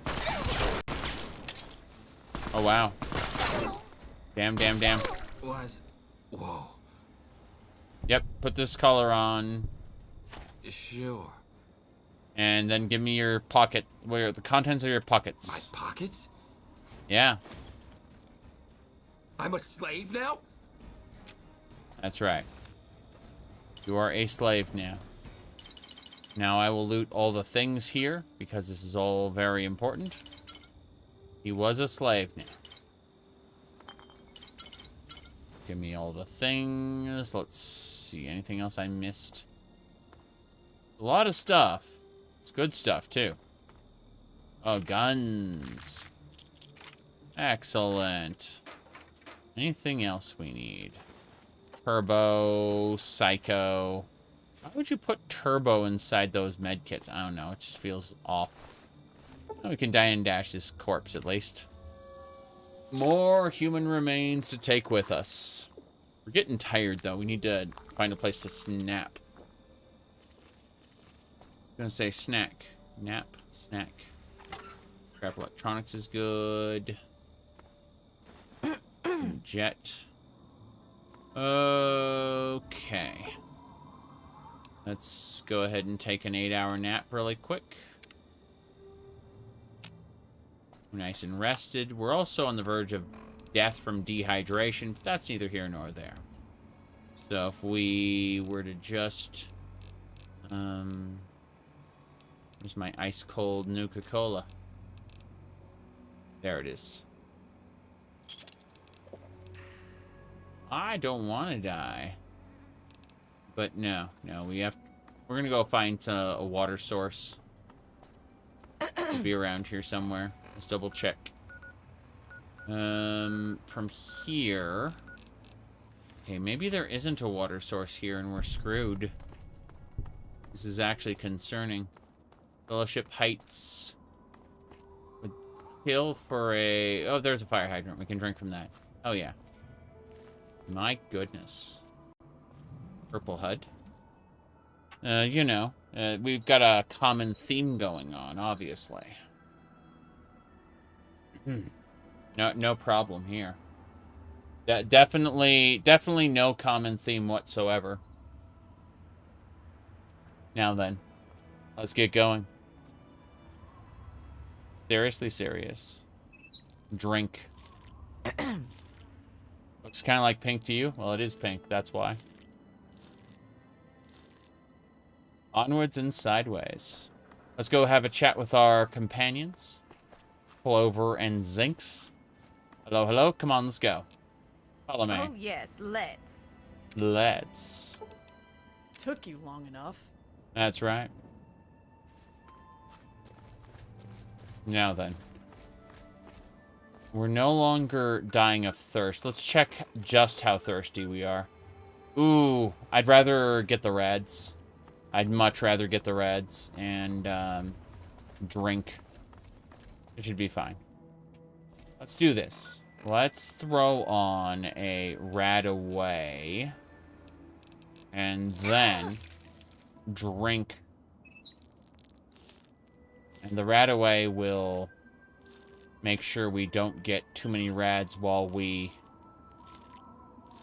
finish off our thirst there. Let's see. How we doing on that? My goodness. So yeah, we're no longer thirsty. We're still a little hungry. We should eat now. Just, Good. And that, unfortunately, the pork and beans makes us a little thirsty. No problem. Very good. So, we are more or less ready to go. I mean, you're asking about the HUD as if our power armor didn't have a heart on it. The Love Machine power armor. No big deal there. I mean, like, seriously. You're hyper-focusing on a very unimportant thing. When, you know, the rest of the game awaits. Anyway, we sneak. We are going down. We're actually over-encumbered as it is. Can we, by chance... Clover, I need to talk to you. You're always welcome to take whatever you want, lover. Of course, of course. Let's give you the submachine guns. I don't think I'm going to be able to... Let's repair everything so that we're in a better state. Let's see. Now, our armor is good. But, like, some of this Raider stuff we can, like, merge. Like, the Badlands armor, for example. We can take, like, the Wastelander outfits and combine into that. Sadist armor. Yeah. Crazy how, well the jury rigging skill works. Okay. We're definitely not going to be able to, this one. Let's look at our Chinese rifle. I want to see, yeah, we can repair the Chinese rifle using the other rifle parts we have. That's good. Battle rifle, same deal here. Yeah, it's fine. We're getting there. We're reaching a point where this should work. The steel saw, I don't care about that too much. Fallout figures. Yeah, some of them looked pretty good. I just don't really care to pay full price for them. So, you know, either we'll find a discount or we won't. It's that simple. If they get gobbled up at, like, you know, collectibles by some, like, scalpers who want to resell them, then I'm just not going to bother. If I can get a figure at a reasonable price, I absolutely will. But if their popularity makes that impossible, then big ol' shrug. I don't care too much. Okay. Talon combat armor. No. Looks like we're just going to be able to give stuff to Clover. You're always welcome to take whatever you want, lover. Yeah, I mean, the figurines don't look bad. It's just a case of, I'm generally unwilling to pay full price for them. Alright, so let's mark where we're at right now. We are at Chevy Chase North. I think that's what it says, yeah. This is Friendship Station, sorry. Yeah. So Friendship Heights. And that's it. That's where we'll go. So in the meantime, we're going to execute a little thing. It's called fast travel. There we go. It should be, what do you call it? Yes. Thank you very much. Caesar says this first. All right, let's state the obvious. There's something wrong with me. It's always true. Anyway, let's go. So even though the world is huge, you can select anywhere you know about on the map and instantly fast travel there. This gets you right to the fun. Fast travel. Fast. Perfect. Onwards and sideways. Give me a second. Keep your panties on. How did he know? Anyway. Let's grab everything from the Pony Express drop box, pick everything up, and we'll head on into Tenpenny. We got things to grab. Hello. Let me see here.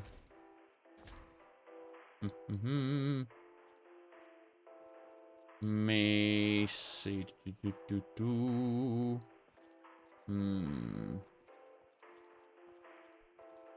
Yeah, so someone who's never commented on the channel before, other than saying, "What the fuck is on your head?" Hi.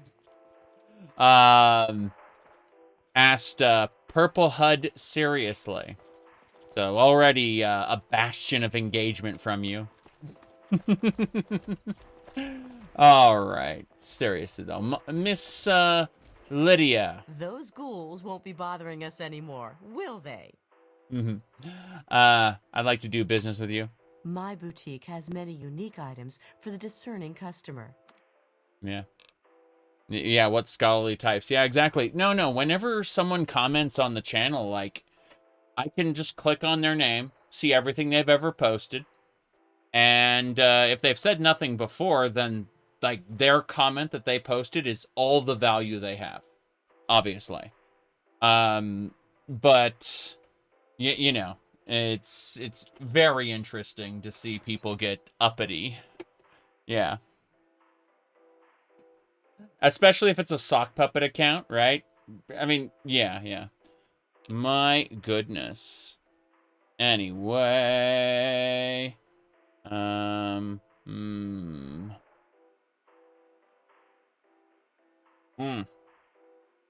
Anyway, let's keep it up.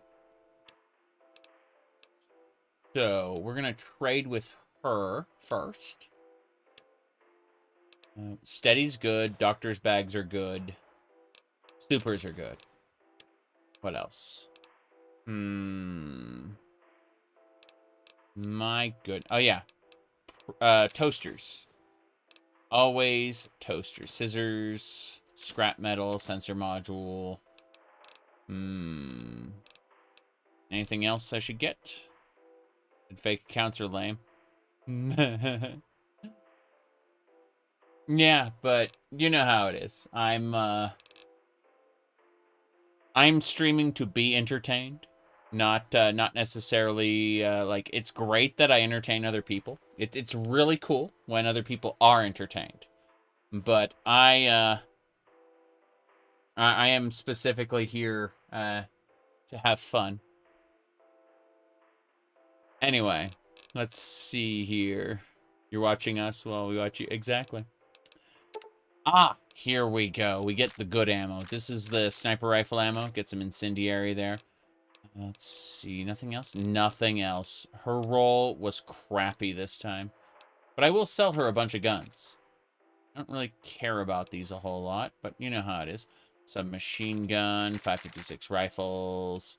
I'm going to keep the assault carbines because we're going to merge those together into a single one. But, like, the assault rifles, get out. Baseball bat. Battle rifle. He doesn't have a whole lot of money left. Yes. My goodness. Alrighty then. Sorry, if the streamer isn't having fun, the audience probably isn't either. Now, you'd be surprised. There are some audience that, they really thrive off the anxiety of the streamer. You'd be surprised about that. Sometimes it happens. Oh, we're negative 16. Let's grab this, and then we'll just give her a few more caps. Yeah, that's fine. Okay, so... anything else? It's been a pleasure doing business. Good. No, it is pretty funny. Let me see. Hello, dear. Yeah, we're streaming to YouTube and Twitch simultaneously, so people get confused. All right. What RPG/fantasy world would I least want to stream? RPG fantasy game.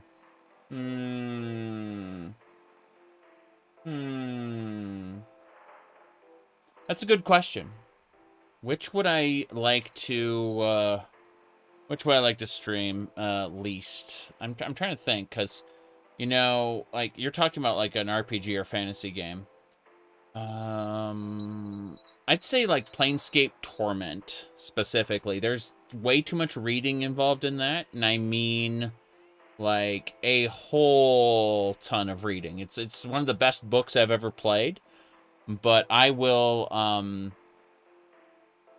yeah. Let me see.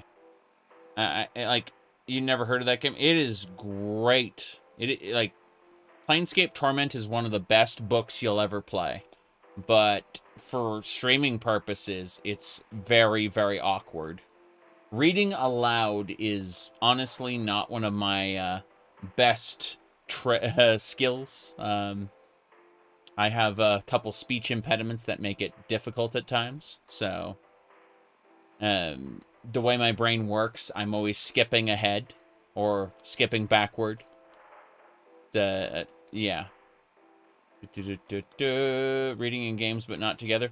I love the game itself. I just don't think it's good to stream, because especially if I'm reading chat and then I'm trying to read the game and reading chat, reading the game, it's a pain in the ass. Like, there's no question. Let me see. Gustavo. Must admit, you did good, soldier. Yep. I think the auto mod is blocking chats. Yes, we have quite a few fun filtered words that are nice, because, you know, they come up a little too often or are offensive in some way. I have a network of nice blocked phrases. All right, here we go. Ooh, grenades. Okay, fuck this. Gustavo, you must provide me with everything. Yeah, ammo boxes. Hell yeah. All that delicious surplus. The kill bot. Well, the kill bot only triggers if you accidentally type a link. Like anything with a dot in the middle of it. It's fine. It's fine. Anyway, my goodness. It's not that it's offensive, it's that the jokes became stale after about, I want to say, like, a year. And then, you know, I've been streaming for, like, 17 years now, so, you know. Let me see here.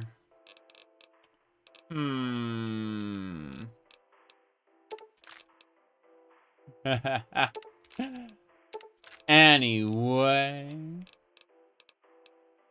556, 5mm. We got all the ammo we needed. That should be everything.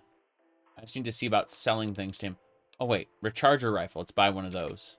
Fuck yeah, we'll give those to the Brotherhood of the Outcasts. Have any nukes for sale?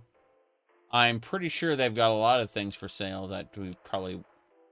Okay, you know what? All the mines. Hell yeah. Keep the Gatling laser, grenade rifles, hatchets, revolvers. So many rifles.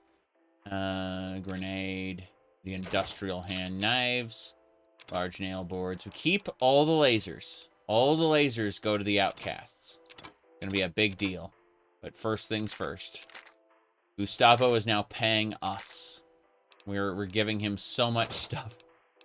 Fine so far. Okay. Keep the shovel now. The shovel must stay with us. Okay. So we got our Chinese pistol. I'm a mediocre employee. Yes. All right. Let me see here. You've enjoyed the stream? Awesome. It's great to hear. Especially back when I was playing Morrowind. I'm going to be playing Morrowind again soon when we get to the Poison Song. When the Poison Song update releases for Tamriel Rebuilt, I want to do an alternate start mod specifically for that.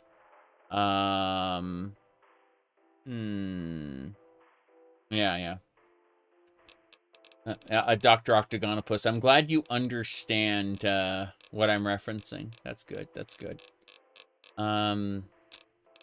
All right. But yeah. The Poison Song update is coming to Tamriel Rebuilt, and that's going to be fun. And to go see if there's a doctor. Doctor! Are you here? Hello. Hello, friend. Yeah, I need your drugs, sir. I need you to perform cybernetic surgery on me. Let's get on with it, then. That's right. Okay, let's see what we can get. I know it'll be around here somewhere. Don't have anything for... Jeez, I have 4 implant spots on the head, and I have nothing that I can do.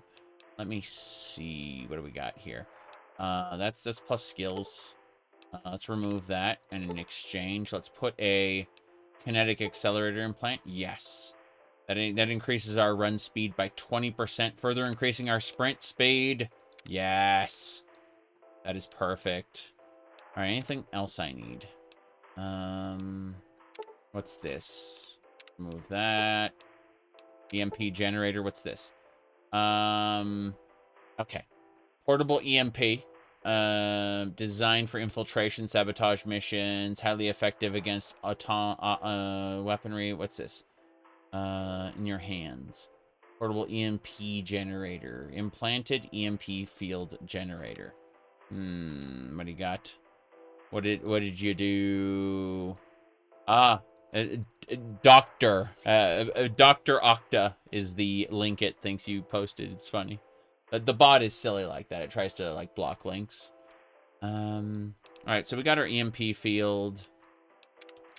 And then we got our skill ups. Let's see, that is the neural data tool with the motor mesmerizer.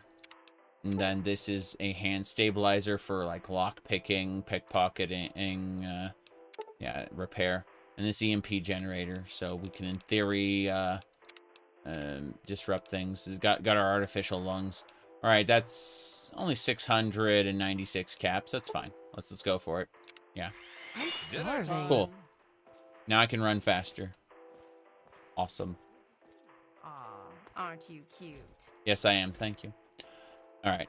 Now, if I weren't massively over-encumbered, I'd be faster forever. That's Herbert Daring Dashwood. He sneaks around. It's really funny. Let's see. Hello. Hey, I'm sure glad to have you around. That Gustavo is a real loser compared to you. Damn right. Bye. Sorry, I keep missing. Hello. Thank you for dealing with those ghouls. Yes, I'm dealing with that.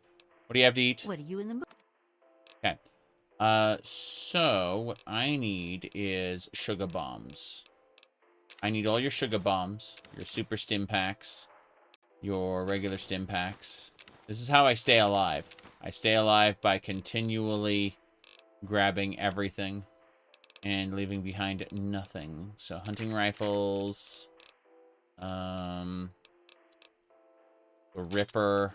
Keep the shovel. The shovel may be important later.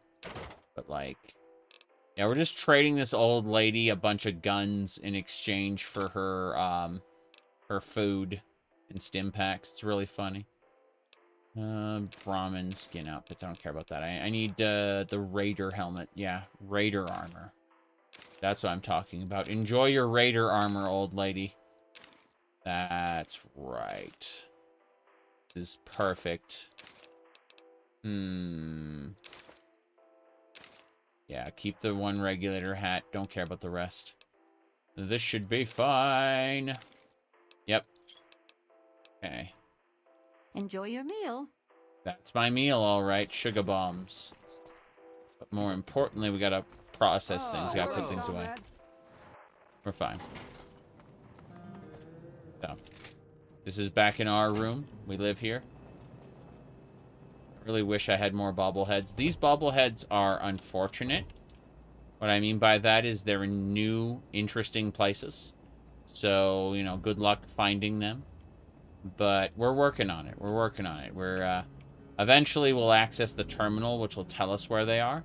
But for now, no big deal. Okay. What locker? Put things away. Keep the 2 assault carbine. Damn it, I need that chainsaw. Wait, do I have a R for Ripper? No. Yeah, there is a Ripper there. The chainsaw is just like the big 2-handed version of the Ripper. We want one of those. Yeah.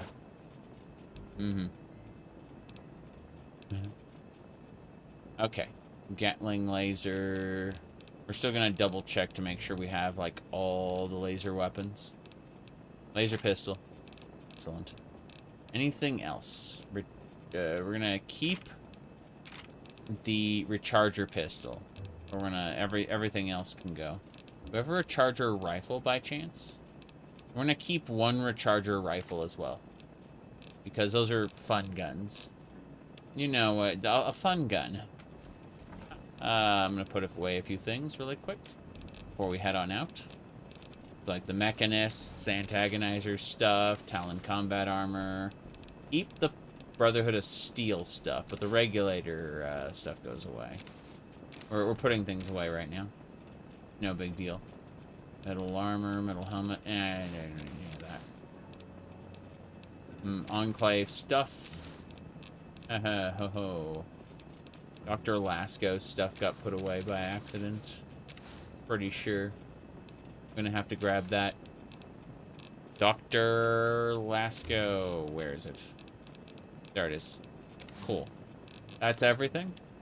Neat. Miscellaneous stuff now. We're almost done.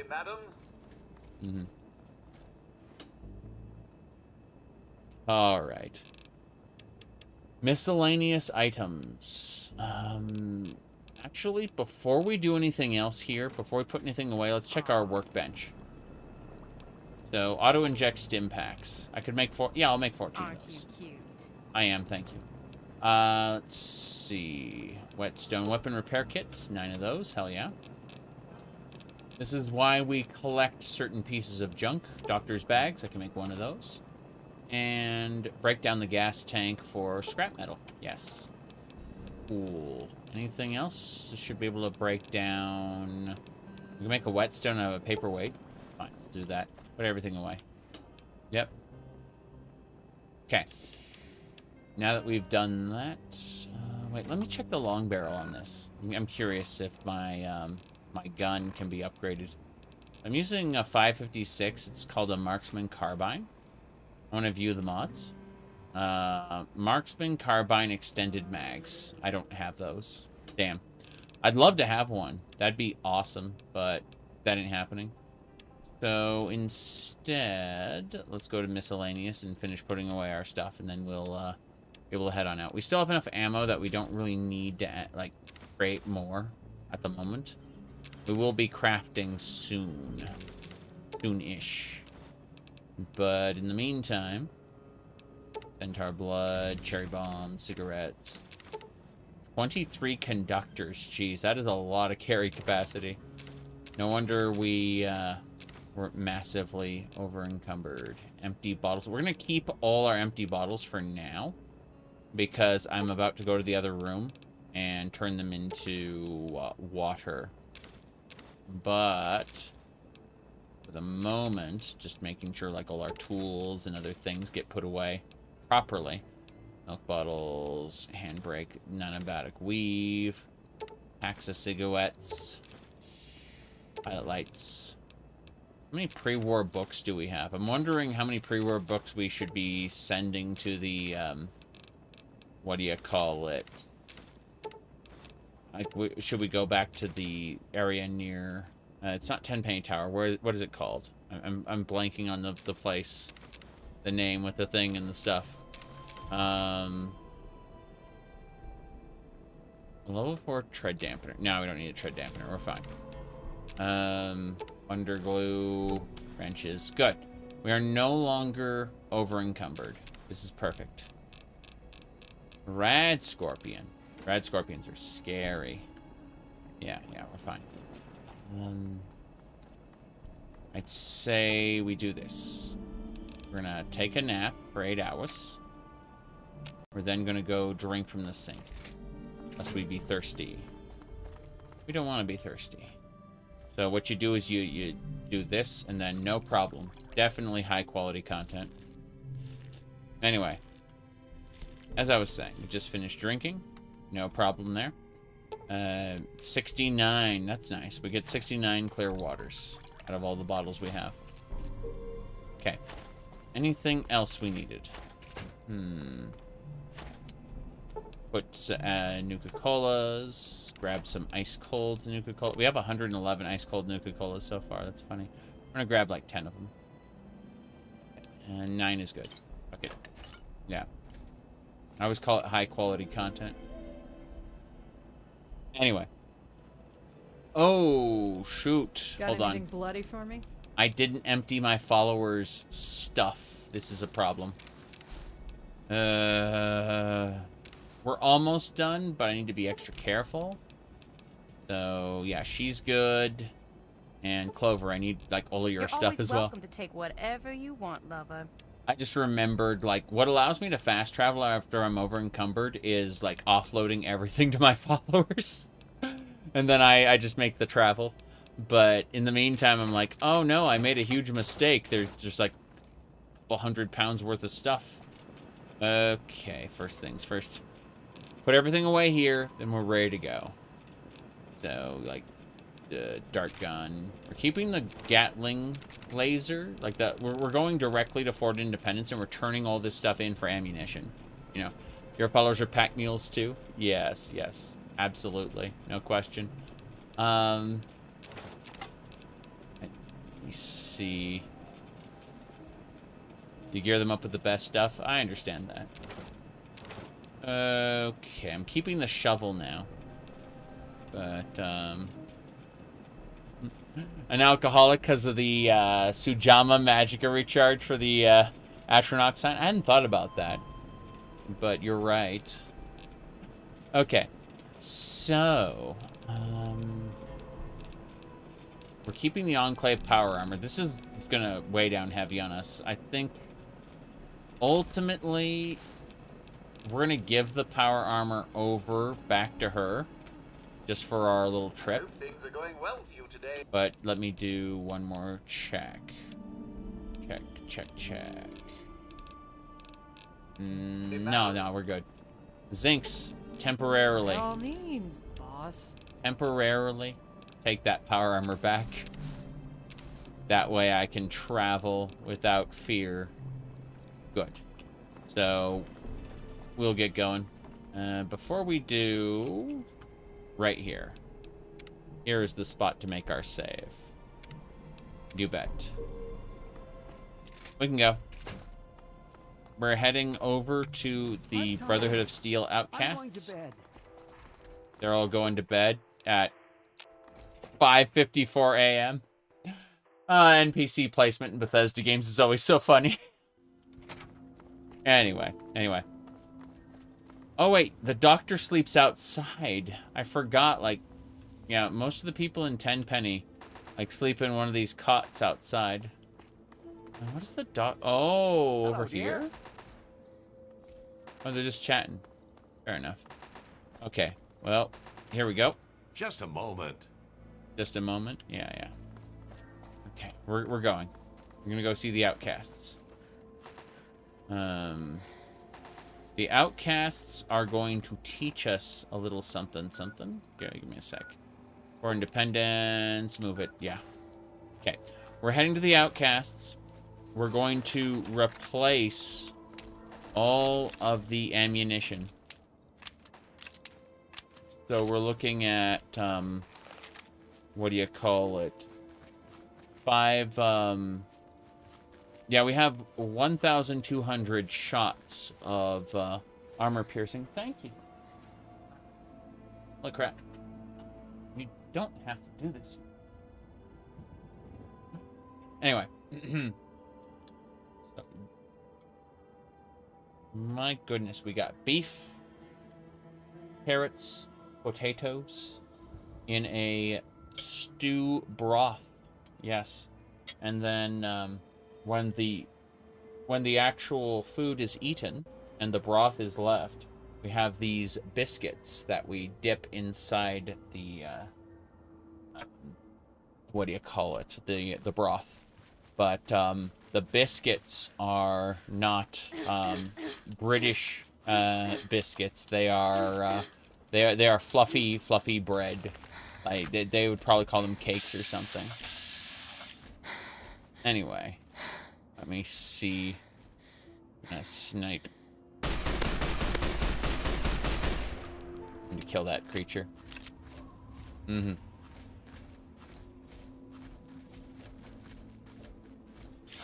There it is. Help me! Help me? Yeah. Centaur horror. It's dead. Let's keep it up. We're sprinting. Our kinetic accelerator has, like, we have a kinetic accelerator in both legs now. And so we can, like, sprint and leap huge distances. If we try to sprint in combat, it'll drain our AP. But, you know how it is. My goodness. Oh, boy.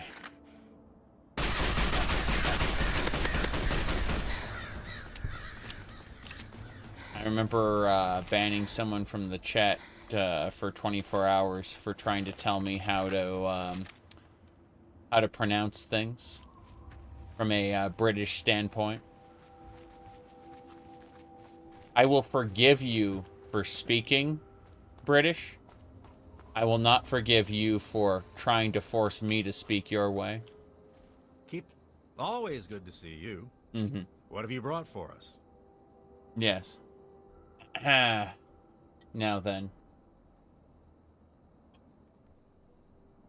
I got technology to turn in, yes. Let's see what you've got. Mm-hmm. Suit of power armor. Always good to have another of these in the vaults. Yes. It's all 5mm AP. Here you go. I'm gonna really quick. Hold on. Yep. Sure. Just watch your fingers. Be Yep. ashamed to lose them. This Enclave power armor is worth quite a bit. She gets to have her high-quality, sexy sleepwear. Alright, here we go. Always good to see you. Yes, yes. Hold on. One more thing. Before I do, I'm gonna make a save. Just in case I screw this up or the game crashes or something, you know. No big deal. Ah, good to see you. Yes. Let's see what we got. Enclave. This is some pretty heavy-duty stuff. Mm-hmm. We'll take good care of it. And what would you like for this little surprise? Mm-hmm. 5mm AP. Here's hoping you don't have to use it. Let me actually look and see how much I've got. Let me check a thing. So I have 556. I have 1,200. For 5mm, I have 3,000. Okay. So it looks like I just need some more 556 then. Always good to see you. Yes. Okay. Tesla helmet. 556 AP. Yeah. Mm-hmm. You're Australian. It's not your fault. I understand. All right.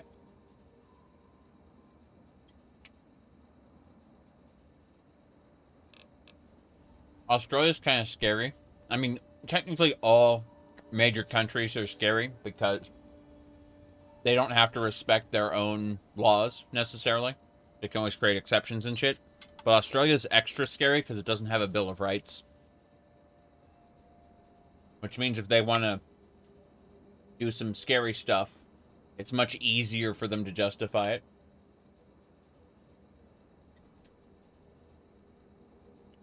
Our Love Machine power armor has a big heart on it. Yep. Anyway. You'd better believe it. And what would you like for this little surprise? 556 AP. On. Let me see. You're talking about my power armor? My power armor is pink, and it has a big heart on the chest. Called the Love Machine power armor. It's a T, what, 45? T45D, yeah. It's just been painted and has +2 charisma and speech on it. Yep. All right. Hello. Ah, good to... Okay. So... Tesla armor. You'd better believe it. I haven't seen a suit like this in a long time. And what would you like for this little surprise? 556 AP. That's what we're turning in. Plasma Defender. How'd you like? Pretty rare. How'd you... How'd you like your payment? 556 AP. We're just getting all 556 AP from this guy that we can survive. And kill... Like, super mutant overlords are freaking scary. Ammunition is our lifeblood, and this is how we keep it going. I'm really scared that we're going to end up running into some, what do you call it? Some albino rad scorpions, because those are, like, the biggest bullet sponges in the game. But yeah. Pretty rare piece of equipment, that. How'd you like your payment? It's all 556 AP. We have over 3,000 5mm shots, but we're starting to fall behind on our 556s. Yeah. So, Gatling laser. Pretty rare. On. Yeah, no, sorry, Gatling laser. Pretty rare piece of equipment, that. How'd you like your payment? 556. Yep. Recharger pistol, 556. Yep. Okay. I like how we're managing to click into the exact same spot with the 556 AP. Yeah. There we go. Those laser rifles are, yep, laser RCWs. Now I have to move my mouse between each one. How'd you like your payment? We can always use another one of these. How'd you like your payment? Yep. Ammo. As soon as we finish these... Yeah, we bought those recharging pistols specifically to get the AP ammo. Alright. So, we're at 1,900 AP ammo on our marksman carbine. And on our assault rifle, our assault carbine, which is all about like rapid shots, we got 3,000 here. What are your thoughts on the Legion's portrayal in the Fallout TV show? So I benefit from not watching the Fallout TV show while it's ongoing. I will wait until the season is done and then I'll watch it. I also benefit from not taking it seriously. I view it as, like, I view Fallout New Vegas as in a bubble, right? I don't care what Bethesda says is canon or not canon. It doesn't matter. Like, they obviously see it as a marketing tool, and Bethesda wants an endless... Bethesda doesn't want to build back up the world. They want an endless theme park to make Fallout games in.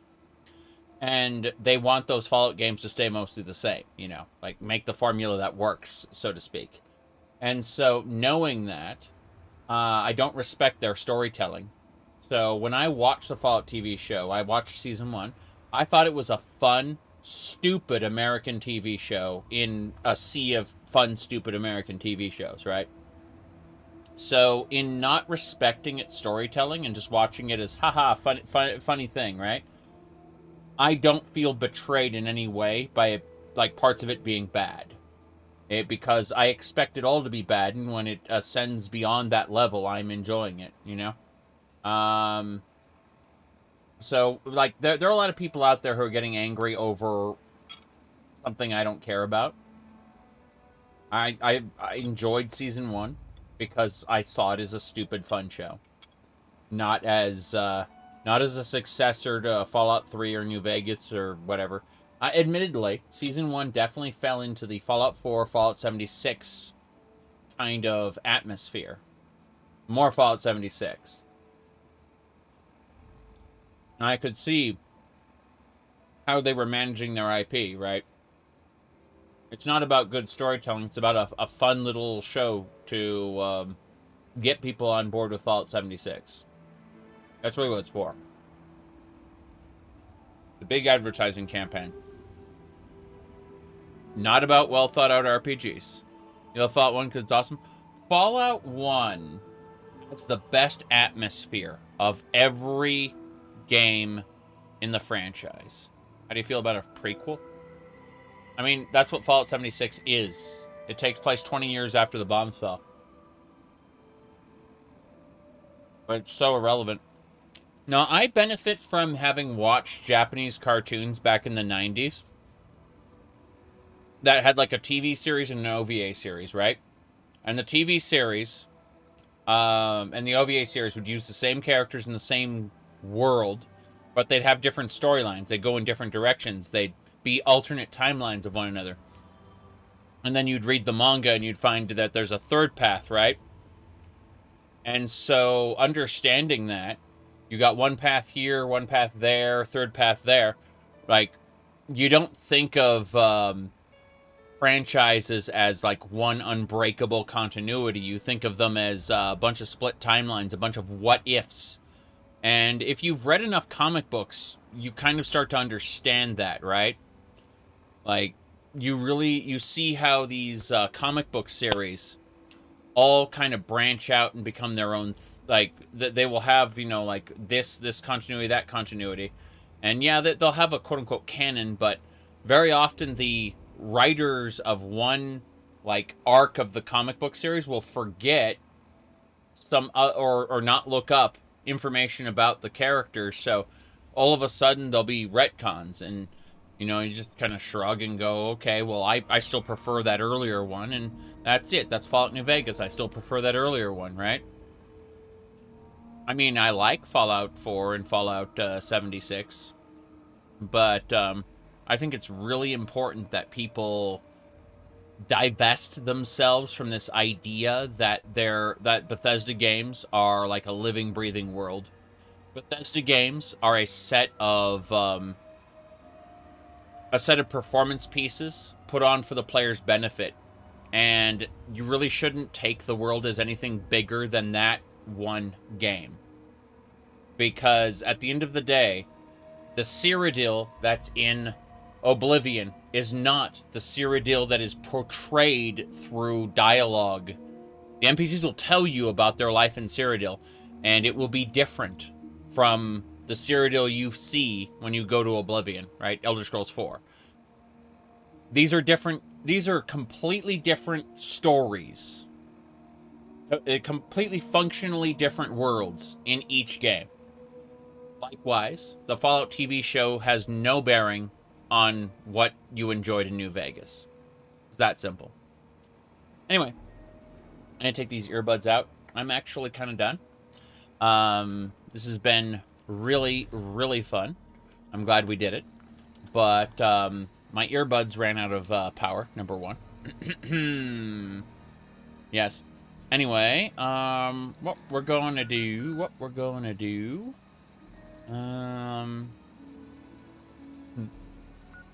we're gonna go over to Tepid Sewers, DuPont. Hold on, I'm trying to find the place we were at.